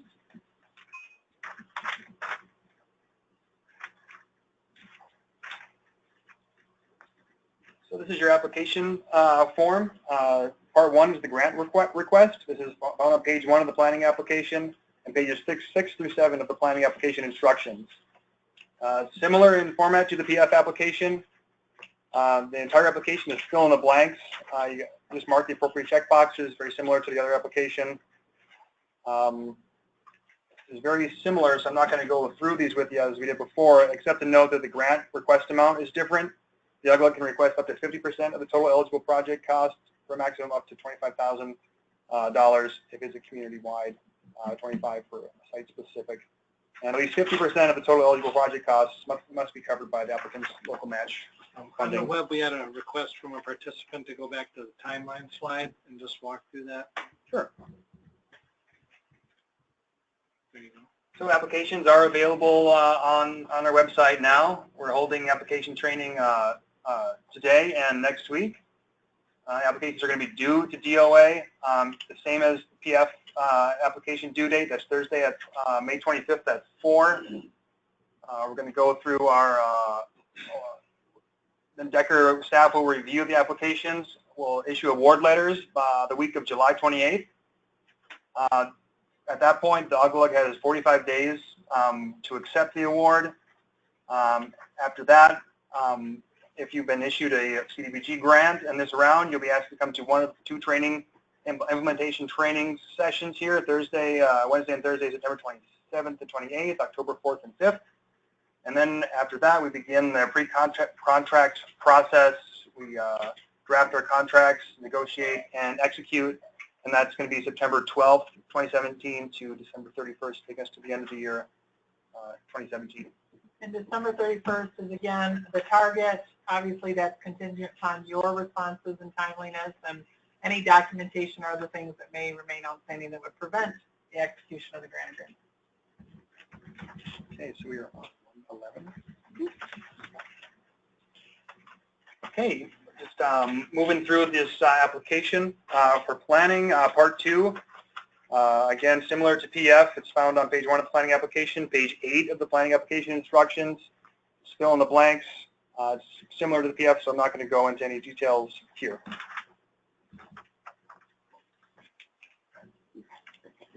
Part 3, this is the same as PF, so we're not going to spend too much time on it.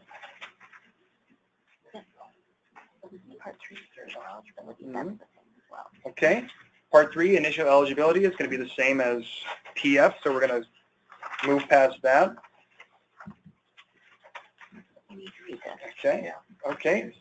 So part 3 of the initial eligibility. This is a change in importance regarding our what we previously talked about. Some of it's not a change; it's just greater emphasis. Sure. And some of it is new. Okay. The important notice here regarding professional services contracting, in signing the initial eligibility checklist, the applicant is acknowledging that the contract for professional services is between the applicant and the grant administrator, and the state is not responsible or a part of that relationship. The applicant is responsible for ensuring that CDBG contract requirements are met. That's the applicant, that's the UGLUG, not the grant administrator. And the fee paid for grant application and grant administration will be published on the DOA webpage, and the applicant understands that the incomplete applications may be denied before review, and in that case, the denial cannot be appealed. Charlie, just as a correction, we indicate they may be published. They may be published. That's right. Okay. National objective and project beneficiaries. This is on page 3 of your planning application, pages 12 and 15 of the application instructions. The section is the same as the PF application already covered by Joe, so we're just going to move past it. The only difference here is that, again, with planning, a national objective of urgent local need is not applicable. So with planning, you only have LMI benefit or slum and blight. Okay, part 5, the project need. So this is on page 4 of your planning application, page 15 of the planning application instructions. This is different than the PF application. It's split into 2 parts. There's response 1 and response 2, and each are worth up to 25 points. So in response 1, there's a space for you to provide a concise narrative and explain why the proposed plan is needed. And in your explanation, include the following: the community distress factors that will be addressed by the plan. An example would be potential job loss or current job loss, blight or a vacant industrial park. Include evidence of support by the plan or for the plan by community stakeholders. An example of this would be if a Chamber of Commerce has committed to collaborate with the city on the planning project. Also include in this section how the plan is consistent with goals and objectives of a recently completed community or economic development plan. An example of this would be the city's current comp plan, including visionary statements and goals regarding the city increasing capacity for economic development and efforts that promote job growth. Also in this section, explain how the existing plans serve as supporting documentation or proof of the need for this plan. That's similar to the PF application. And also include any other relevant factors regarding need for this project. It's up to the applicant to articulate and state the case why it's relevant. We do want to make the point that any pertinent information or data that quantifies this aspect of the project need should be included in the project need narrative. And the format for responses have been provided in the application, and you must follow the format that is provided. Keep your responses to 1/2 page, single space, 12-point font, and your responses cannot exceed 10 pages. Attachments. Excuse me. Attachments for this first half of the narrative response cannot exceed 10 pages. Continuing on our project need, it's on page 5 of the planning application and page 15 of the planning application instructions. This will be response 2. Again, it's worth between 0 and 25 points. In this section, please provide a concise narrative describing the intended outcome of the proposed planning project and address the following as appropriate: how the receipt of planning grant funds will have a positive impact on the applicant community. This, for example, that would be a planning project is to conduct a feasibility study on converting an abandoned school building into a senior center. Also in this section, include what steps will be taken following the conclusion of the planning activity. Will there be additional grant funds sought? What kind of implementation, what kind of construction is going to follow? The example of this would be the local government will proceed with redevelopment activities once it is determined through the planning process that it is feasible to redevelop the property into a senior center. Also in this section include the community's capacity and readiness to implement the specific project being planned. Include any other data or pertinent information that quantifies this aspect of the project need. And again, please limit your narrative responses to the criteria we already talked about.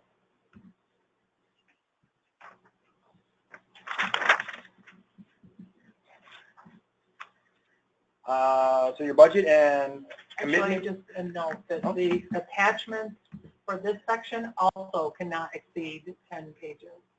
So for this portion, no more than 10 pages of supporting documentation will be attached. The budget and commitment of matching funds. It's on page 6 of the planning application, pages 15 and 16 of the application instructions. So unlike the PF application, this section is not scored. We collect this information for informational purposes and to determine if you have financial viability for the planning project. There's a local match funding commitment. In this section, just check the appropriate box for yes or no to indicate if the applicant has attached to the application a request for a waiver for the 25% local match commitment requirement. If you do decide to attach a waiver request, it is a letter from the chief elected official on municipal letterhead requesting an exception. And I think as Angela stated later, it would be very rare to have a match waiver approved for a planning project.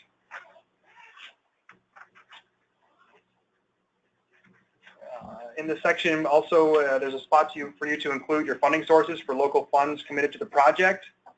In this section, check the appropriate boxes to indicate the source or sources of match funds and provide the information requested. Just as a reminder, no engineering activities may be included in planning project budgets. And also in this section, include your budget and commitment of matching funds. Enter your proposed anticipated project budget here. I think we're still on, let me just, yep, 118. So the section here at the bottom here, just it's the same as the PF application actually, so you can full speed ahead on that one. Just a quick note though, with planning projects, generally the only activity you're going to have is planning, because we put grant admin planning, we consider that all one. Now we put other there because we may be not thinking of something that you think of, in which case you can propose. So we put it as an option, but it's not typical, because typically you just have planning. So that would be where you put like archaeological study? That is not eligible? Correct. An archaeological study would not be eligible, so yes, you could put it there to totally negate your entire project. Nice try, Bart. Trying to get me to say yes. Jeez. Okay, just popping up to slide 119 here, the budget and commitment of matching funds. Again, on page 16 planning application, on page 6 planning application, pages 15 and 16 of the application instructions. This is the part for you to summarize match funds for the project. This is like we discussed for the PF application. Here you're going to list all the funding sources, the amount of funding from each source, and the status of that funding. Be thorough and provide supporting documentation regarding the status of the match funding. There's also a section here for funding source for local funds committed to the project. Just check the appropriate boxes. And there's also a spot here for budget and commitment of matching funds. It's going to be the same as the PF application.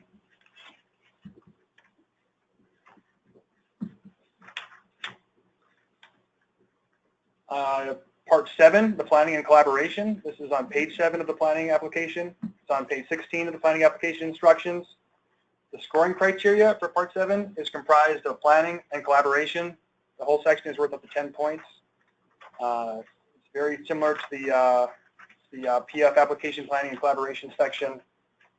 I'm not sure if there's any real. Sure, Dale. It's only 5 points, I guess. But if you're asking for a planning grant to determine the feasibility of a project, it's hard to suggest that there is any collaboration yet underway, so you know the project is feasible. Right?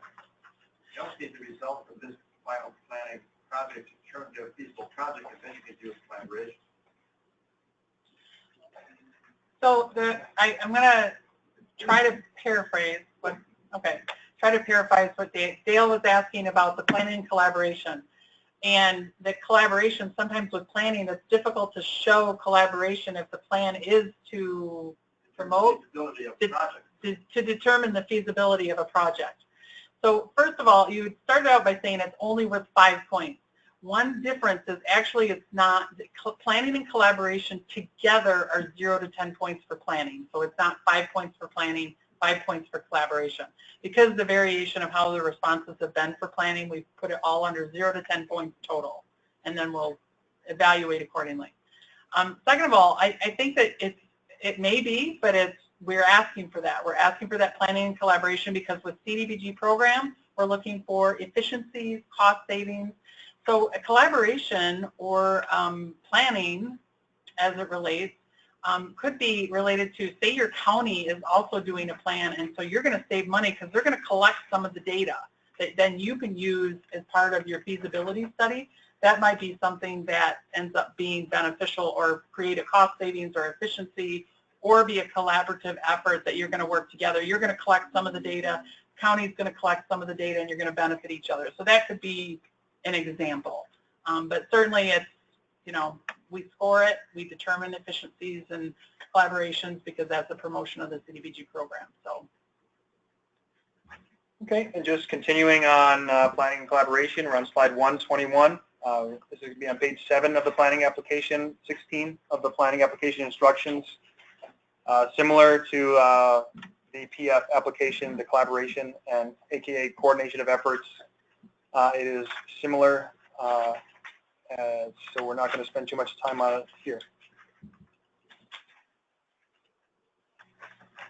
And actually, Dale, I kind of want to revise that response because the other part of this is the planning. If you have an existing plan that identifies some needs, you would cite that plan in your planning portion. So your planning portion is how consistent is with the existing plans.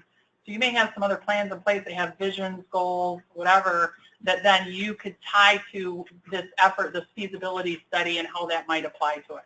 And then the collaboration part is who else is doing what and how you can benefit each other, save money, or do whatever. Okay, just looking at part 7, planning and collaboration. Again, it's 0 to 10 points. We're looking for consistency with other community-wide plans, and if the project will occur in conjunction with other planned public improvement, housing, and/or economic development projects.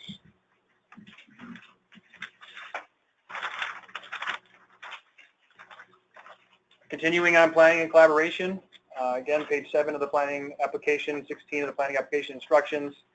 There are additional expectations if the applicant is awarded a CDBG planning grant. What we're looking for is formal adoption of a plan produced through a CDBG project. That's a requirement. It's our expectation of our program that the local government is going to formally adopt and implement the plan produced through the CDBG project. And that's if the plan is deemed feasible to pursue.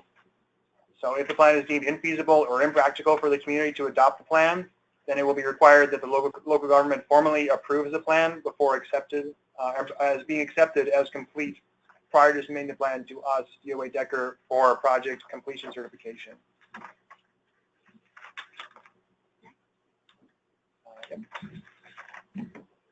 Alrighty, so we're just going to wrap up here. Again, at the end of the at the end of the planning application document, we have a checklist for the supporting documentation that should be included or that may be included. It's very similar to what you saw for public facilities. Those items that are required for all apps are marked with a check mark. Please note, we did also have a slight edit here. Item number 11, the multiple census block or local government summary data, does not have a checkbox. If you do include something, please create that little checkbox and mark it. The same is true for the other documentation listed here as number 23, the project need supporting documentation. If you do include that, and we strongly encourage that you do, please create the little checkbox and mark that as well. For document organization, with the planning application, we've again included document organizers. Those are included at the very end of your packet. The grantees must use, the applicants must use these organizers and compile the attachments and supporting documents in the prescribed order, just as we saw with public facilities. First, you'll attach the citizen participation documents to the end of your packet, and those items are enumerated here. After those, you will include your financial supporting documentation and include those in the order prescribed, and so on and so forth. As a reminder, please be succinct and follow the page limit requirements. Again, applications submitted by fax or email will not be accepted. We require 2 physical copies, both of which are signed. At least one of them must have an original signature by the chief elected official on the front page. Applications must be unbound, so no staples, paper clips, or spiral bindings. You can use rubber bands or binder clips. All application materials and attachments, including maps, should be printed on standard 8.5 by 11 paper, and please do not attach anything else to those, such as side tabs, flags, or anything else you can think of. Non-compliance with the application instructions may result in your application being deemed ineligible, and incomplete applications will not be reviewed. We're going to provide some time for questions here at the end, but we'd like to thank you for your time and participation. This is our email address. If you wish to contact us directly, we encourage you to do that if you have any questions or concerns. And we also have at the end of the presentation just a couple of website links available here, including our community development page and HUD additional guidance. So thank you for your time. We will keep the line open for questions. And the due date is, again, for the application? The due date, Friday, May 26th. that would be incorrect. The due date is Thursday. The due date is Thursday, May 25th, calendar year May 27th, right?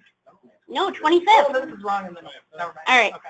May 25th, Thursday, May 25th, 2017, in Madison, Wisconsin, DOA headquarters, 4 p.m. Central Standard Time. 4